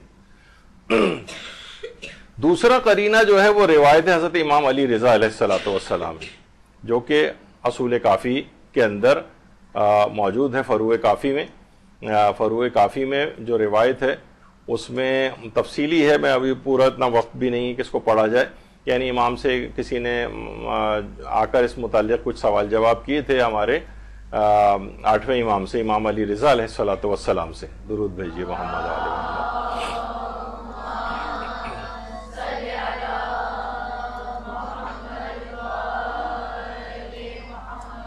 اور اس میں سوال اس متعلق تھا کہ ہمارے جو چوتھے امام تھے ان کی شادی کس سے ہوئی تھی، اس طرح کے کچھ سوالات تھے، اور اس نے جو راوی تھا اس نے کچھ غلط طرف نسبت دی تھی کہ ان کی شادی یہاں نہیں یہاں ہوئی تھی۔ تو امام نے فرمایا تھا لیسا ہاکذا، ایسا نہیں جیسے تم کہہ رہے ہو، بلکہ امام زین العابدین علیہ السلام کے لیے امام رضا نے فرمایا انما تزوج علی ابن الحسین ابنت الحسن، کہ امام سجاد نے، امام علی ابن الحسین نے، امام سجاد نے امام حسن کی ایک بیٹی سے شادی کی تھی، یعنی شادی ایک بیٹی سے کی تھی۔ یہ جو بیٹی تھی یہ ام عبداللہ کہلاتی ہیں، جن سے امام محمد باقر علیہ السلام کی پیدائش ہوئی، اور ایک اور بیٹے بھی تھے جو عبداللہ نام کے تھے، جس لحاظ سے ان کی جو کنیت ہے ام عبداللہ جو ہے قرار پائی تھی۔ ویسے فاطمہ بنت الحسن ان کا نام تھا۔ یعنی امام حسن کی ایک بیٹی سے امام سجاد کی شادی ہوئی تھی، اور امام علی رضا فرماتے ہیں اور ان کی دوسری شادی جو ہوئی تھی وہ ام ولد علی ابن الحسین المقتول عندکم، اور جو دوسری ان کی جو زوجہ تھی وہ ان کی شادی ام ولد سے ہوئی تھی۔ کن کی ام ولد؟ علی ابن الحسین، یعنی حضرت علی اکبر کی وہ بیوہ جن کا حضرت علی اکبر سے ایک بیٹا بھی تھا۔ ام ولد جو کہا جاتا ہے نا، ام ولد اس کنیز کو کہا جاتا ہے کہ جس کا پہلے سے بیٹا موجود ہو، پہلے سے کوئی اولاد ہو، وہ ام ولد کہلاتی ہے۔ تو امام نے فرمایا کہ امام زین العابدین نے ایک تو شادی امام حسن کی بیٹی سے کی تھی،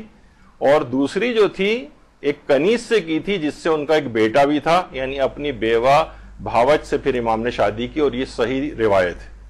اس کے اندر اگر آپ دیکھ رہی ہیں وہ روایت کے اندر کہ اوپر دیکھیں علی ابن ابراہیم عن ابی عن احمد ابن محمد ابن ابی نصر، یہ احمد ابن محمد ابی نصر ان کا نام بزنتی کے نام سے یہ مشہور ہیں، ایک راوی ہیں بزنتی۔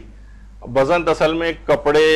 کو کہا جاتا تھا، اس زمانے میں ایک مشہور کپڑا تھا جو کہ یہ کپڑے کا کاروبار کرتے تھے، اس لحاظ سے بزنتی کے نام سے مشہور ہوئے۔ ان سے تقریباً 800 روایات ہیں، اور اصحاب اجماع میں سے کہلاتے ہیں بزنتی، بہت معتبر راوی ہیں، اور انہوں نے 7ویں 8ویں اور 9ویں امام کا دور دیکھا ہے، یعنی بہت ہی اوتھینٹک راوی ہیں. انہوں نے اس روایت کو بیان کیا کہ خود 8ویں امام نے یہ بات بیان کی کہ امام زین العابدین نے ایک تو امام حسن کی بیٹی سے شادی کی تھی اور حضرت علی اکبر کی بیوہ سے، یعنی ام جو ولد تھی ان کی کنیز، جس سے ان کا پہلے سے بیٹا موجود تھا. ام ولد اس کنیز کو کہا جاتا ہے جس کی ان سے پہلے سے اولاد موجود ہو، ان سے انہوں نے شادی کی تھی، اور وہ علی بن الحسین جو کہ واقع کربلا میں شہید ہو گئے تھے. یعنی یہ معتبر ایک روایت اس سلسلے میں. ایک تو ام ولد آپ نے سن لیا، اور یہ بزنتی کی روایت ہے جن کی اوتھینٹسٹی آپ نے سنی. اور دوسرے ایک اور اس کے دوسری روایت ایک اور جگہ پہ آئی ہے، قرب الاسناد نامی جو کتاب ہے علامہ حمیری کی، اس میں انہوں نے جس میں ابن ابی عقیل عمانی، یہ ہمارے ان مجتہدین اولین جو غیبت صغریٰ کے بعد جو اجتہاد کا پورا سلسلہ باقاعدہ جاری ہوا ہے، اس میں بالکل ابتدائی جو مجتہدین ہیں ان میں ابن ابی عقیل عمانی اور جو ابن جنید اسقافی جو ان کے ہم اثر تھے، اور یہ غیبت صغریٰ کے اندر موجود تھے. قرب الاسناد جو کتاب ہے اس میں ہے کہ بہت کلوز جو ائمہ سے جو روایتیں ہیں جس میں راویوں کا سلسلہ زیادہ طویل نہیں ہے، قرب الاسناد کے نام سے وہ کتاب، اس کے اندر ابن ابی عقیل عمانی نے بھی اس روایت کو نقل کیا، اور یہ بھی اوتھینٹک راویوں کے اندر سے. تو یہ اوتھینٹک بات ہے کہ جس کی وجہ سے تو علماء فرماتے ہیں بعید ہے کہ چھوٹا بھائی شادی شدہ ہو، اس کا 4 سالہ بیٹا بھی موجود ہو، لیکن بڑا بھائی غیر شادی شدہ ہو. ویسے تو یہ کوئی ہارڈ اینڈ فاسٹ 100% رول تو نہیں ہے، لیکن بہت مشکل لگتا ہے کہ حضرت علی اکبر علیہ السلام، ان کی عمر 27 یا 28 سال، جو روایتوں کے اندر جو زیادہ علماء کا رجحان ہے، تحقیق دانوں کا، تاریخ دانوں کا، وہ 27 یا 28 سال کی عمر کا ہے. اور امام سجاد کی ان سے 3 یا 5 سال وہ چھوٹے تھے. چھوٹا بھائی تو شادی شدہ بھی ہو، 4 سال کا بچہ بھی میدان کربلا میں ہو، اور بڑا بھائی جو ہے وہ خاندان اہل بیت میں ہی ہو اور اس کی شادی نہ ہوئی ہو. کہہ رہے ہیں ذرا بعید لگتا ہے. 100% تو خیر نہیں کہی جا سکتی، لیکن یہ بات بہت بعید ہے. اور خاص طور پر اس وجہ سے کہ امام خود فرما چکے ہیں اشبہ الناس برسولک خلقا و خلقا و منطقا، یعنی جو ہر لحاظ سے پیغمبر کی سیرت کی شبیہ ہو، یعنی پیغمبر کی باتوں اور سیرت پہ عمل کرنے میں شبیہ قرار، تو اتنے عرصے تک وہ غیر شادی شدہ رہے. یعنی اس کو تو رسول اللہ کی تمام سیرت کی باتوں کے اوپر اور اس لحاظ سے زیادہ عامل ہونے کے لحاظ سے، کیونکہ شباہت بہت زیادہ ہے، تو اس کا مطلب ہے کہ حکم شریعت یہ ہے کہ جلدی جوانوں کی شادی ہو جانی چاہیے. تو اتنے عرصے تک 27-28 سال تک جو ہے وہ بغیر شادی کے ہو، یعنی یہ بات بہت بعید لگتی ہے. اور جبکہ خود 5ویں امام ہمارے میدان کربلا کے اندر جو ہے وہ موجود تھے، اور اگرچہ ان کا تذکرہ زیادہ نہیں ملتا ہے، لیکن بہرحال وہ 4 سال کی عمر میں میدان کربلا کے اندر جو ہے وہ موجود تھے. اور اسیری کے جو چیزیں وہ بھی امام کے ایک لحاظ سے ہی پڑھی جانی چاہیے کہ بہرحال ایک غم و اندوں کا ایک پہلو ہے کہ 5ویں امام نے بھی وہ تمام اسیری کے ایام جو ہے کتنے صعوبتوں میں گزارے. اچھا، خاندان اہل بیت میں جوانوں میں جلد شادی کا بھی رواج تھا، یعنی بس بالغ ہوتے تھے اور شادی ہو جاتی تھی. ہمارے ہاں اس لحاظ سے آپ نے دیکھا ہے کہ کتنا مشہور ہے کہ حضرت قاسم کی شادی کے سلسلے میں تو یہاں پہ خیر درس ہو چکا ہے، وہ تو زیادہ تحقیقی بات یہ ہے کہ ان کی شادی نہیں ہوئی تھی. اسی وجہ سے علماء کہتے ہیں کہ شادی ہونا اور مہندی نکالنا یہ 2 بالکل الگ چیزیں. یعنی وہ علماء جو شادی نہ ہونے کے قائل ہیں ان کی، وہ بھی کہتے ہیں کہ بہرحال مہندی نکالنے میں کوئی حرج نہیں ہے. یعنی ایک ماں کے غم کے جذبات کا اظہار اور یہ سب چیزیں اس کے اندر جو ہے وہ آتی ہیں، تو اس لحاظ سے کوئی حرج نہیں. تو وہ کہ جن کی عمر اور زیادہ کم تھی ان کے متعلق تو یہ بات ہو، اور جو حضرت علی اکبر جو ہیں وہ عمر جو ہے مثلاً 27 یا 28 سال ان کی ہو، ان کی شادی نہ ہوئی ہو، تو اس لحاظ سے یہ پاسبلٹی جو ہے وہ بہت مشکل ہمیں نظر آتی ہے. تو خاندان اہل بیت میں جوانوں کی جلد شادی کا بھی رواج تھا، تو اس لحاظ سے بھی یہی امکان اس کا ہے کہ ان کی وہ شادی شدہ تھے. اور اس کے بعد ایک اور بات کہ جب یزید کے دربار میں ہمارے 4تھے امام موجود تھے اور خاندان اہل بیت کے تمام افراد اس لحاظ سے موجود تھے، تو مقاتل الطالبین جو ابن فرج اصفہانی کی کتاب ہے اس میں ایک مکالمہ جو ہے وہ امام سجاد کا یزید سے جو ہے نقل ہوا ہے. ثم دعا یزید لعنت اللہ علیہ، پھر اس یزید نے پکارا بعلی ابن الحسین، امام سجاد کو پکارا یزید نے. فقال ما اسمک، یعنی تمہارا نام کیا ہے؟ یزید نے چوتھے امام سے کہا تمہارا نام کیا ہے؟ فقال علی ابن الحسین، کہا میرا نام علی ابن الحسین ہے. اولم یقتل اللہ علی ابن الحسین، اس نے کہا، کیا کہا یزید نے کہ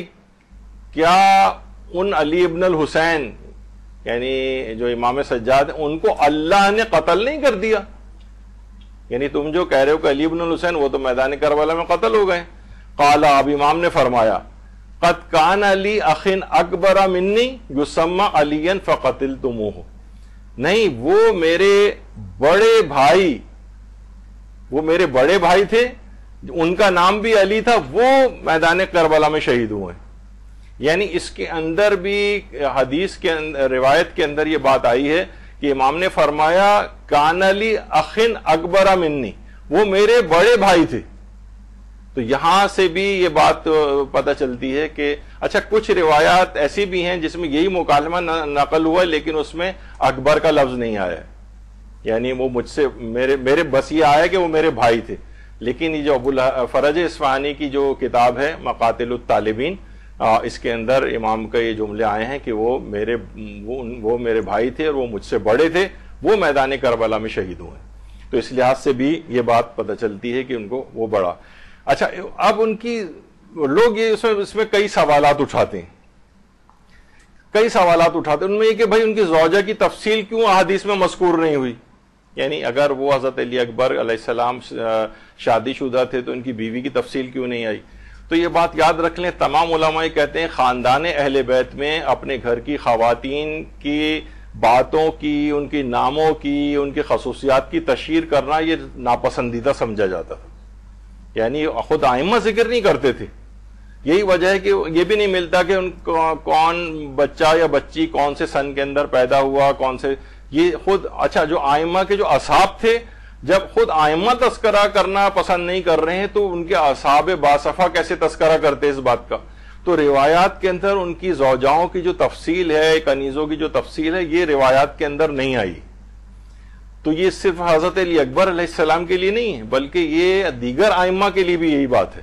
یعنی ان کی تفاصیل اگر آپ جائیں تو بہت زیادہ اختلاف ہے کہ مولا علی کی کتنی ازواج تھیں، دیگر ائمہ کتنی، اتنا زیادہ تاریخی اختلاف اگر آپ کبھی اس کو کھول کے دیکھیں تو کوئی ایک عدد، کوئی چیز اس میں موجود نہیں. تو اس لحاظ سے اگر حضرت علی اکبر علیہ السلام کی زوجہ کی تفصیل نہیں آئی ہے زیادہ کتابوں کے اندر تو اس میں کوئی حیرانگی کی بات نہیں.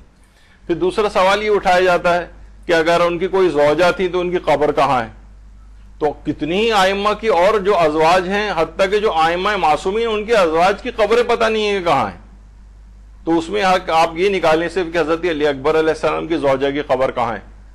نہیں پتہ کہاں ہے، کیونکہ دیگر ائمہ کے ازواج کی قبروں کا بھی کچھ پتہ نہیں. اور بعض اوقات قبریں یوں بھی چھپائی جاتی تھیں کہ بے حرمتی کا خوف ہوتا تھا. خود حضرت زہرا کی قبر چھپائی گئی، مولا علی کی قبر کتنے عرصے کے بعد ظاہر ہوئی اس طرح سے، کیونکہ وہ جسموں کو نکالنے، قبر کھود کے نکالنے کی فکر میں رہتے تھے. پھر ایک سوال یہ اٹھایا جاتا ہے حضرت علی اکبر کی زوجہ کی نماز جنازہ کس نے پڑھائی؟ یہ میں نے خود دیکھے ہیں انٹرنیٹ پہ، جو سوالات جوان ہمارے جو ہے بعض اوقات کر رہے ہوتے ہیں. اس زمانے میں اس طرح سے نہیں ہوتا تھا جس طرح ہمارے یہاں کہ باقاعدہ مسجد میں اعلان ہو رہا ہے اور اس کے بعد سارے لوگ جمع ہو رہے ہیں اور ایک خاص ماحول نماز جنازہ کا ہوتا ہے، ایسا نہیں. کتنی روایت کے اندر ہے کہ امام معصوم اپنے اصحاب کے ساتھ سفر میں تھے، راستے میں ان کی ایک بیٹی کا انتقال ہوا، وہیں پر ہی امام نے حکم دیا کہ ان کو تجہیز و تکفین کر کے وہیں راستے میں ان کو دفن کیا اور آگے چل پڑے. یعنی ہم جو اپنے دماغ میں ہم نے ایک تصور بٹھایا ہوتا ہے نا کہ اس طرح سے اموات کی جو مراسم اور یہ سب کچھ ہوتی ہیں اس انداز سے ہوتا ہوگا، ایسا نہیں تھا. ہمارے ہاں تو یہ تک ہوتا ہے کہ جناب اگر کوئی کربلا میں اگر انتقال کر گیا تو بعض جنازے کربلا سے یہاں لائے گئے ہیں انچولی واپس دفن کرنے کے لیے. ارے بھائی آپ جو ہے نا وہ کربلا میں ایک دفن شخص انتقال کر گیا تو اس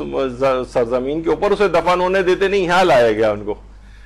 تو بہرحال ہمیں وہ والا قیاس نہیں کرنا چاہیے. تو حضرت علی اکبر کی زوجہ کی کب ان کا انتقال ہوا، کس نے نماز جنازہ پڑھائی؟ نماز جنازہ کوئی بھی شخص کھڑا ہو کر مختصر ترین پڑھا سکتا ہے، اس میں کوئی وہ نہیں ہے کہ اس کو الگ سے روایات میں بیان کیا جائے. ان کی کوئی اولاد کی تفصیل کیوں مذکور نہیں ہے؟ تفصیل اسی وجہ سے مذکور نہیں ہے کہ بہت تو وہ کتنے ہی دیکھیں خاندان اہل بیت کے بچے تھے کہ جو اونٹوں کے اور گھوڑوں کے سوموں تلے جو ہے وہ گر گر کے گھوڑوں سے اور اونٹوں سے جو ہے وہ زخمی ہوئے اور پھر شہید ہو گئے، ان کے نام بھی روایات کے اندر نہیں آئے. کیا معلوم کہ ان کے اندر کوئی ایسا ہو بچہ ہو ان کا کہ جو کہ حسن نام کا تھا اور وہ پھر میدان کربلا ہی کے اندر شہید ہو گیا ہو، لیکن ان کی کوئی تفصیل جو ہے روایات کے اندر جو ہے بہرحال مذکور نہیں ہوئی ہے، تاریخ میں نہیں آئی ہے. خود واقع کربلا میں امام محمد باقر علیہ السلام کی موجودگی کی تفصیل نہیں ہے. اللہم صلی علی محمد و علی محمد.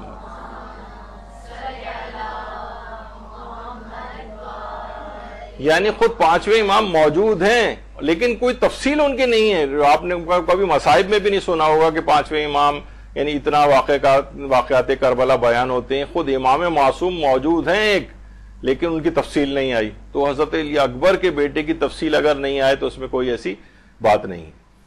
حضرت علی اکبر علیہ السلام کا نکاح کس نے پڑھا تھا؟ یہ سارے وہ ہیں جو انٹرنیٹ پہ جوانوں کے سوالات ہیں.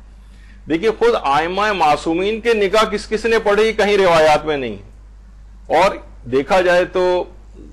زوجت و قبل تو اس طرح کے سے کہنے سے بھی یعنی اتنے بڑے بڑے جو ہمارے ہاں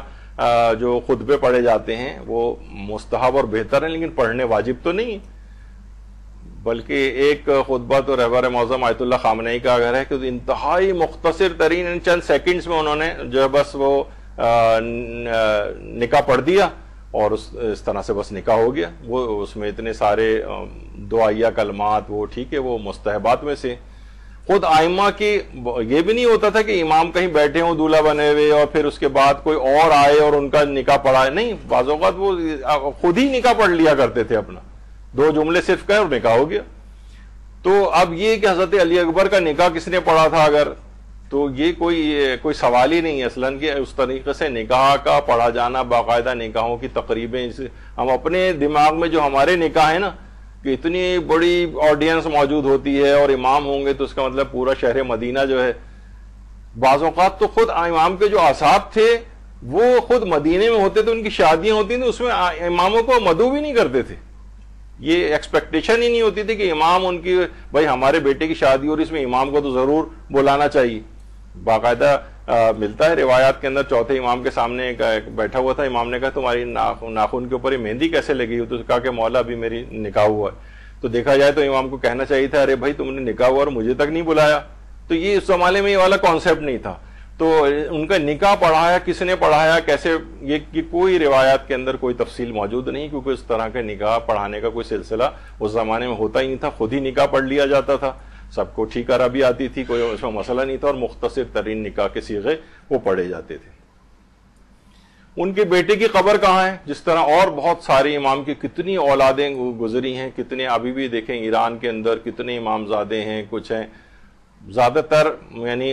جو امام زادے ہیں کے نام سے مشہور ہیں اس میں تقریباً جو علماء جو تحقیق کرنے والے ہیں وہ کہتے ہیں 60 70 80% جو ہے وہ ثابت نہیں ہے کہ وہ امام کی باقاعدہ نسلوں سے ہوں. بس ٹھیک ہے ایک شہرت ہو گئی ہے تو اس لحاظ سے لوگ وہاں جاتے ہیں اور بہرحال جا کے کون سا وہاں پہ کوئی ایسی چیز ہوتی ہے وہاں جا کے فاتحہ پڑھتے ہیں،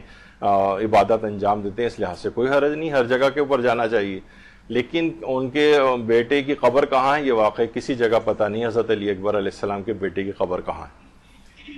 کتنے رستوں کے اندر میں نے جیسے پہلے کہا کہ دشمنوں کے گھوڑوں اور اونٹوں کے سوموں کے نیچے دب کر بچے جو شہید ہو گئے ہیں. کچھ پتہ نہیں ان کی قبروں کا بھی. مشہد السقط کے نام سے شام کے اندر جو ہے کہ رستے میں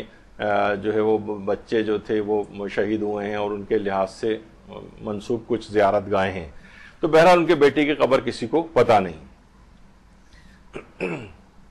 اچھا اب یہ سوال ہے کہ آخر اس کی ضرورت کیا ہے کہ وہ شادی شدہ تھے یا نہیں تھے، اس کو بیان کرنے کی ضرورت کیا ہے؟ تو علماء کہتے ہیں اصل میں کیونکہ جب صحیح روایات سے یہ بات پتہ چل رہی ہے، ابھی ہم نے کہا نا معتبر روایات ہیں، تو یہ ایک مظلومیت کا پہلو ہے یا نہیں ہے کہ وہ ایک شادی شدہ تھے اور ان کی ایک بیوی بھی موجود تھی. ایک بیوہ کے غم کے جذبات کے لحاظ سے اس بات کو ذکر کرنا، وہ صاحب اولاد بھی تھے، ان کا کوئی بچہ بھی تھا. ٹھیک ہے اس کی تفصیل پتہ نہیں چلی کہ وہ بعد میں کیسے شہید ہو گئے، کیا ہوا ان کے ساتھ. تو بہرحال ایک غم کا ایک پہلو ہے یا نہیں؟ اگر صرف کوئی چیز بات واضح نہیں ہوتی تو چلیں یہ پہلو بیان بھی نہیں ہوتا. تو جو علماء کہتے ہیں کہ ان چیز کو اگر بہت سے معاشرے کے اندر ان کا شادی شدہ ہونا بیان کیا جاتا ہے تو اس وجہ سے تاکہ غم کا یہ پہلو بھی ان کی واقعات کربلا میں ایڈ ہو جائے. جیسے ہم نے پہلے کہا کہ حضرت قاسم کی شادی نہیں ہوئی تھی لیکن ان کی مہندی ان جذبات کے اظہار کے طور پر ماں کے منائی جاتی, تو اسی لحاظ سے ان کی تو شادی بھی ہو چکی تھی اور ان کی کوئی اولاد بھی تھی. تو یہ والے دو مصیبتیں, یعنی اب بچے کے اعتبار سے ایک مصیبت اور ایک بیوہ کے اعتبار سے ایک مصیبت, اس مصیبت کا کیوں ذکر نہیں ہوتا؟ تو اب بہرحال کیونکہ میں نے شروع میں ذکر کر دیا کہ اس وجہ سے کیونکہ یہاں پر یہ چیز اتنی رائج نہیں ہے, نہ لوگ بیٹھ کے 1.5 گھنٹے کے اس قسم کے کوئی درس تاریخی موضوع کے اوپر کوئی سنتے ہیں, تو اس لحاظ سے یہاں پر یہ چیز کوئی نئی چیز لوگوں میں بیان کرنا وہ تو ایک ہنگامہ کھڑا ہو جاتا ہے, پوری مجلس سب و تاج ہو کے رہ جاتی ہے. تو بہرحال یہ کوشش کریں کہ جو ہے وہ, لیکن آپ کو کم سے کم کلیئر ہونا چاہیے. مثلا کبھی آپ ممکن ہے آپ بیان کریں کہ دیکھیے ان کی عمر 18 سال تھی, تو ہو سکتا ہے خواتین میں سے کوئی یا یہیں پہ ہی کوئی سننے والی جنہوں نے یہ درس سن لیا ہے وہ کہیں گے اس پہ جب حدیث 2 معتبر روایات موجود ہیں تو پھر آخر آپ یہ والا پہلو ان کے شادی شدہ ہونے کا کیوں نہیں بیان کر رہی ہیں؟ تو پھر آپ دوسرا پہلو بیان کریں کہ علماء نے مشہور کے خلاف مصائب کو ذکر کرنے سے منع کیا ہے, اس سے معاشرے کے اندر خلفشار پھیلتا ہے. تاریخی بات ہے, کوئی میدان قیامت میں آپ کو پکڑا نہیں جائے گا کہ آپ نے یہ نظریہ کیوں نہیں بنایا تھا, یہ مصائب کیوں بیان نہیں کیے تھے, یہ تو کچھ نہیں ہوگا نا. تو معاشرے کو آپ اس سے بھی محفوظ رکھیں گی. ہاں وہ معاشرہ یا وہ لوگ یا ایسی جو جہاں آپ کی سننے والی موجود ہوں اور آپ غم کا یہ والا پہلو بیان کرنا چاہیں کہ یہ بھی مصیبت ہے, ایک بیوہ کے لحاظ سے مصائب کو ذکر کرنا, ایک یتیم بچے کے لحاظ سے مصائب کو ذکر کرنا کہ جس کا باپ جو کہ رسول اللہ کا اس قدر شباہت رکھتا تھا اور اس کا بچہ بھی موجود تھا, تو یہ غم کے جذبات کا اظہار بھی اپنی مجالس میں کیا جا سکتا ہے. اچھا, کربلا ہی کے اندر شارع سدرہ جو ہے وہاں پر ایک جگہ ہے جو کہ موقع استشہاد علی اکبر کے نام سے جو مشہور ہے کہ یہاں پر حضرت علی اکبر علیہ السلام کی جو ہے وہ شہادت ہوئی. اس جگہ سے منسوب اب تو خیر شہرت اختیار کر گئی, یہ بات تقریباً 100 سال پہلے یہ جگہ جو ہے وہ تقریباً لوکیٹ ہوئی ہے.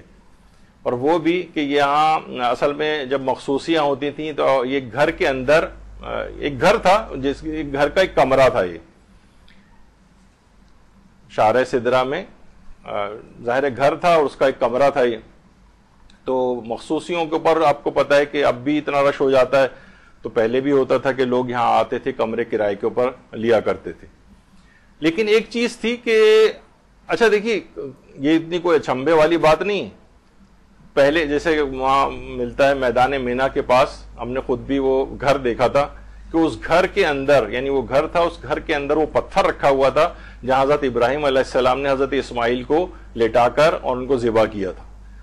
وہ گھر کے اندر آ گیا تھا وہ پتھر. اچھا کچھ لوگ, جب لوگوں کو پتا چلا تو وہ زیارت کے لیے اس کی جانے لگے. خیر جب وہاں ایکسٹینشن ہوئی مینا وغیرہ کے علاقے میں تو اس گھر کو بھی توڑ دیا گیا, اس پتھر کو بھی اٹھوا کر پھینکوا دیا انہوں نے کسی جگہ, اور کہا کہ لوگ یہاں کفر و شرک اور بدعت کے لیے آ کر جمع ہوتے ہیں. وہ تو آپ کو پتا ہے کہ بہرحال وہابیوں کا یہ نظریہ ہے. تو ایک گھر کے, تو یہ بھی گھر کے اندر ایک جگہ, ایک کمرہ تھا. لیکن ایک چیز یہاں پر لوگوں نے یہ دیکھی کہ وہ جو گھر ہے اس کا جو کمرہ ہے اس کو جو بھی کرائے پر لیتا ہے اگلے دن وہ وہاں پر مردہ پایا جاتا ہے, مر جاتا ہے وہ شخص. اچھا یہاں تک کہ جو مالک مکان تھا اس نے اس کمرے کو لوگوں کو دینا ہی بند کر دیا. یہاں تک کہ ایک ایران سے ایک بڑے عالم دین وہاں پر آئے اور کوئی جگہ اویلیبل نہیں تھی, مالک مکان دینے سے منع کر رہا تھا. انہوں نے کہا نہیں تم پھر بھی مجھے دے دو, زبردستی وہ لے کر رات کو اس کمرے میں رہے. سب لوگ صبح انتظار کر رہے تھے کہ صبح ہم دیکھتے ہیں کیا ہوتا ہے, وہ مرے ہوئے نکلتے ہیں یا نہیں. دیکھا کہ وہ عالم دین کمرے سے باہر آئے لیکن بہت ہی خستہ حالت تھی, اور کہا کہ میں نے اپنی دادی, کیونکہ سید عالم دین تھے, کہا میں نے اپنی دادی حضرت فاطمہ الزہرا سلام اللہ علیہ کو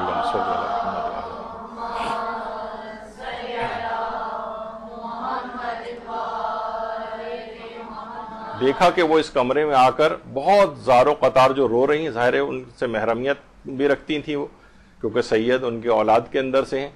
تو جب انہوں نے پوچھا کہ اتنے زیادہ آپ کے رونے کا سبب کیا ہے, تو انہوں نے فرمایا کہ یہ وہ مقام ہے کہ جہاں میرا بیٹا علی اکبر جو ہے شہید ہوا ہے. تو جب سے وہ جگہ جو ہے باقاعدہ طور پر جو ہے وہ لوکیٹ ہوئی, اور لوگوں کو یہ بھی سمجھ میں آیا کہ جب ان کی اتنی بری حالت تھی تو وہ افراد جو جب شدت کے ساتھ حضرت زہرا سلام اللہ علیہ کو روتا دیکھتے تھے تو وہ ان سے برداشت نہیں ہوتا تھا اور اس وجہ سے وہ برداشت نہ کرنے کی وجہ سے انتقال کر جاتے تھے، لیکن ان کو یہ بات بیان کرنا تھی۔ تو بہرحال تقریباً 100 سال کا جو عرصہ یا اس لحاظ سے جو ہے وہ ابھی گزرا ہے، جس کے اندر سے یہ مقام جو ہے وہ لوکیٹ ہوا ہے، مقام استشہاد علی اکبر۔ اب لوگ یہاں پر جانا شروع ہو گئے اور اس لحاظ سے یہ واضح طور پر اب یہ جگہ بن گئی۔ تو بہرحال حضرت علی اکبر علیہ السلام کی آپ نے اپنی دیکھی ہے اس لحاظ سے ان کی سیرت، اور اب جو حضرت علی اکبر علیہ السلام ہے وہ ذریعہ امام مظلوم میں پائنتی کی جانب دفن ہے۔ ان کے سینے کے اوپر آیت اللہ حافظ بشیر نجفی فرماتے ہیں کہ ہمارے اساتذہ میں سے بعض نے نقل کیا ہے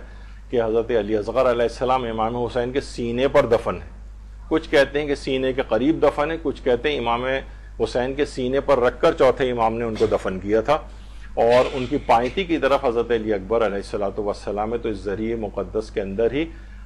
حضرت علی اکبر دفن ہے۔ السلام علیکہ یا علی ابن الحسین الاکبر، ہمارا سلام ہو ان کے اوپر، اس شخصیت پر جو صورت، سیرت، کردار، گفتار ہر لحاظ سے پیغمبر اسلام کی شبیہ تھا۔ تو بہرحال اب یہ جو پوری گفتگو آپ نے سنی، تو اس وجہ سے یہ صرف آپ کی خدمت میں عرض ہوئی کہ جب بھی آپ کبھی تاریخی چیزوں کو بھی دیکھیں تو اس میں ہم نے شروع میں کہا کہ کوئی فقہی مسائل نہیں ہیں، یہ کوئی عقائد کی باتیں نہیں ہیں، اس میں بہت زیادہ انسان کو ہم نے دیکھا ہے کہ جب کبھی کوئی ہم مدرسہ بھی کوئی تاریخی بات کو کوئی پوسٹ بنا کے ڈالتا ہے، وہ ہمارا مقصد خلفشار برپا کرنا نہیں ہوتا بلکہ ٹالرنس ڈیولپ کرنا ہے لوگوں میں، تاکہ لوگ جو ہے نا ایک مخالف بات بھی اگر سن رہے ہوں، یعنی جو اب تک سنتے آئے ہوں اس کے برخلاف کوئی بات، تو ان کے اندر جذب کرنے کی ایک صلاحیت پیدا ہو جائے کہ ہاں یہ بھی ممکن ہے، یہ بھی ممکن ہے، یہ بھی علماء کہتے ہیں، یہ بھی کہتے ہیں، تو تاریخی معاملات میں اتنی حساسیت نہ پیدا ہو جائے۔ تو کیونکہ لیکن تقریر کے اندر معاملہ الگ ہوتا ہے، تحریر میں یا پوسٹ وغیرہ کے اندر ڈالنا ایک الگ معاملہ ہوتا ہے۔ تو بہرحال ہمارا وہ جو ہے طریقہ کار، اگر کوئی چیز نئی بھی چیز ہوتی ہے، تاریخی تحقیق ہوتی ہے، جیسے حضرت علی اکبر کے شادی شدہ ہونے کی آیت اللہ صادق روحانی کا جو استفتاء ہے، ہم اکثر 7 یا 8 محرم کے قریب اس کو جب ڈالتے ہیں تو بہت زیادہ اس کے نیچے ایک لمبے لمبے ڈسکشن شروع ہو جاتے ہیں، لیکن وہ ہم بہت برا بھلا بھی کہا جاتا ہے لیکن اس کو ہم برداشت کرتے ہیں، تاکہ اس وجہ سے کہ لوگوں میں نا اس کی حساسیت کم ہو تاریخی مسائل کے اندر، اور وہ یہ نہ ہو کہ بھئی ہم نے تو یہ چیز سنی نہیں، لہٰذا جو نہیں سنی تو یہ غلط ہے۔ تو لیکن جب آپ تقریر میں اگر اس مشہور کے خلاف اگر جاتے ہیں نا، تو پھر وہ آپ کی اپنی تقریر اس سے متاثر ہوتی ہے، آپ کو آئندہ بلایا نہیں جائے گا، لوگوں کا گریہ آپ چھین لیں گے۔ تو یہ چیزیں ایسی ہیں کہ جس سے آپ کو چاہیے کہ بہرحال تاریخی مسائل کے اندر ہر طرح سے، ہر زاویے سے اپنی تحقیق کو پائے تکمیل تک پہنچائیں، تاکہ تقریر کے بعد اگر کوئی آپ کے سے سوال کرے تو آپ کے پاس اس کا اچھا جواب موجود ہو۔ اب یہ اس طرح کی چیزیں جب آپ کے پاس جمع ہوتی جائیں گی، آپ اپنا خود ہی، یہ تو 1-2 مثالیں ہم نے صرف بیان کی، ہماری کیونکہ 2 ہی کلاس ہوئی تھی اب تک، تو ایک فطرس کے موضوع پر تاریخ کی بات لی، آج ایک حضرت علی اکبر کے سلسلے میں آئی، تو اس طرح سے تاریخ کے اور بہت سارے موضوعات آپ لے کے جمع کرتی جائیں، یہاں تک کہ چند سالوں میں آپ دیکھیں گے کہ تاریخ کربلا سے متعلق ایک بہت بڑا آپ کے پاس ایک مواد جمع ہو جائے گا، جس پہ ہر طرح کے آپ کے پاس کوئی اگر سوال بھی کرے تو آپ اچھے طریقے سے اس کو جواب دے سکیں۔ تو ذاکرات کے حوالے سے، یعنی ان کو جب بھی کوئی چیز بیان کرتے ہیں تو لوگوں کے سامنے اصل میں آپ ایک سمبل ایک ہوتی ہیں کہ بھائی یہ اگر ممبر پر آئی ہیں تو ہم سے ان کی معلومات زیادہ ہے، تو ان سے جو سوال پوچھا جائے گا یہ جواب دیں گی۔ تو اگر آپ نے بالکل رٹی رٹائی چیزیں یاد کر رکھی ہیں، صرف رٹ رکھی ہیں اور وہ بیان کر رہی ہیں، تو 1-2 سوال میں ہی آپ ڈھے ہو جائیں گی لوگوں کے سامنے، اور آپ کا تاثر آئندہ تبلیغات کے لحاظ سے کمزور پڑ جائے گا۔ تو بہتر ہے کہ آپ جو ہے نا اپنی معلومات کو وسیع کرتے جائیں۔ تاریخ میں متضاد باتیں بھی ہوتی ہیں، ان سب کی معلومات رکھ کے پھر ممبر پہ جائیں گی تو انشاءاللہ زیادہ بہتر تبلیغ کر سکیں گی۔ وصلی اللہ علی محمد وآلہ الطیبین الطاہرین۔ درود بھیجیے محمد۔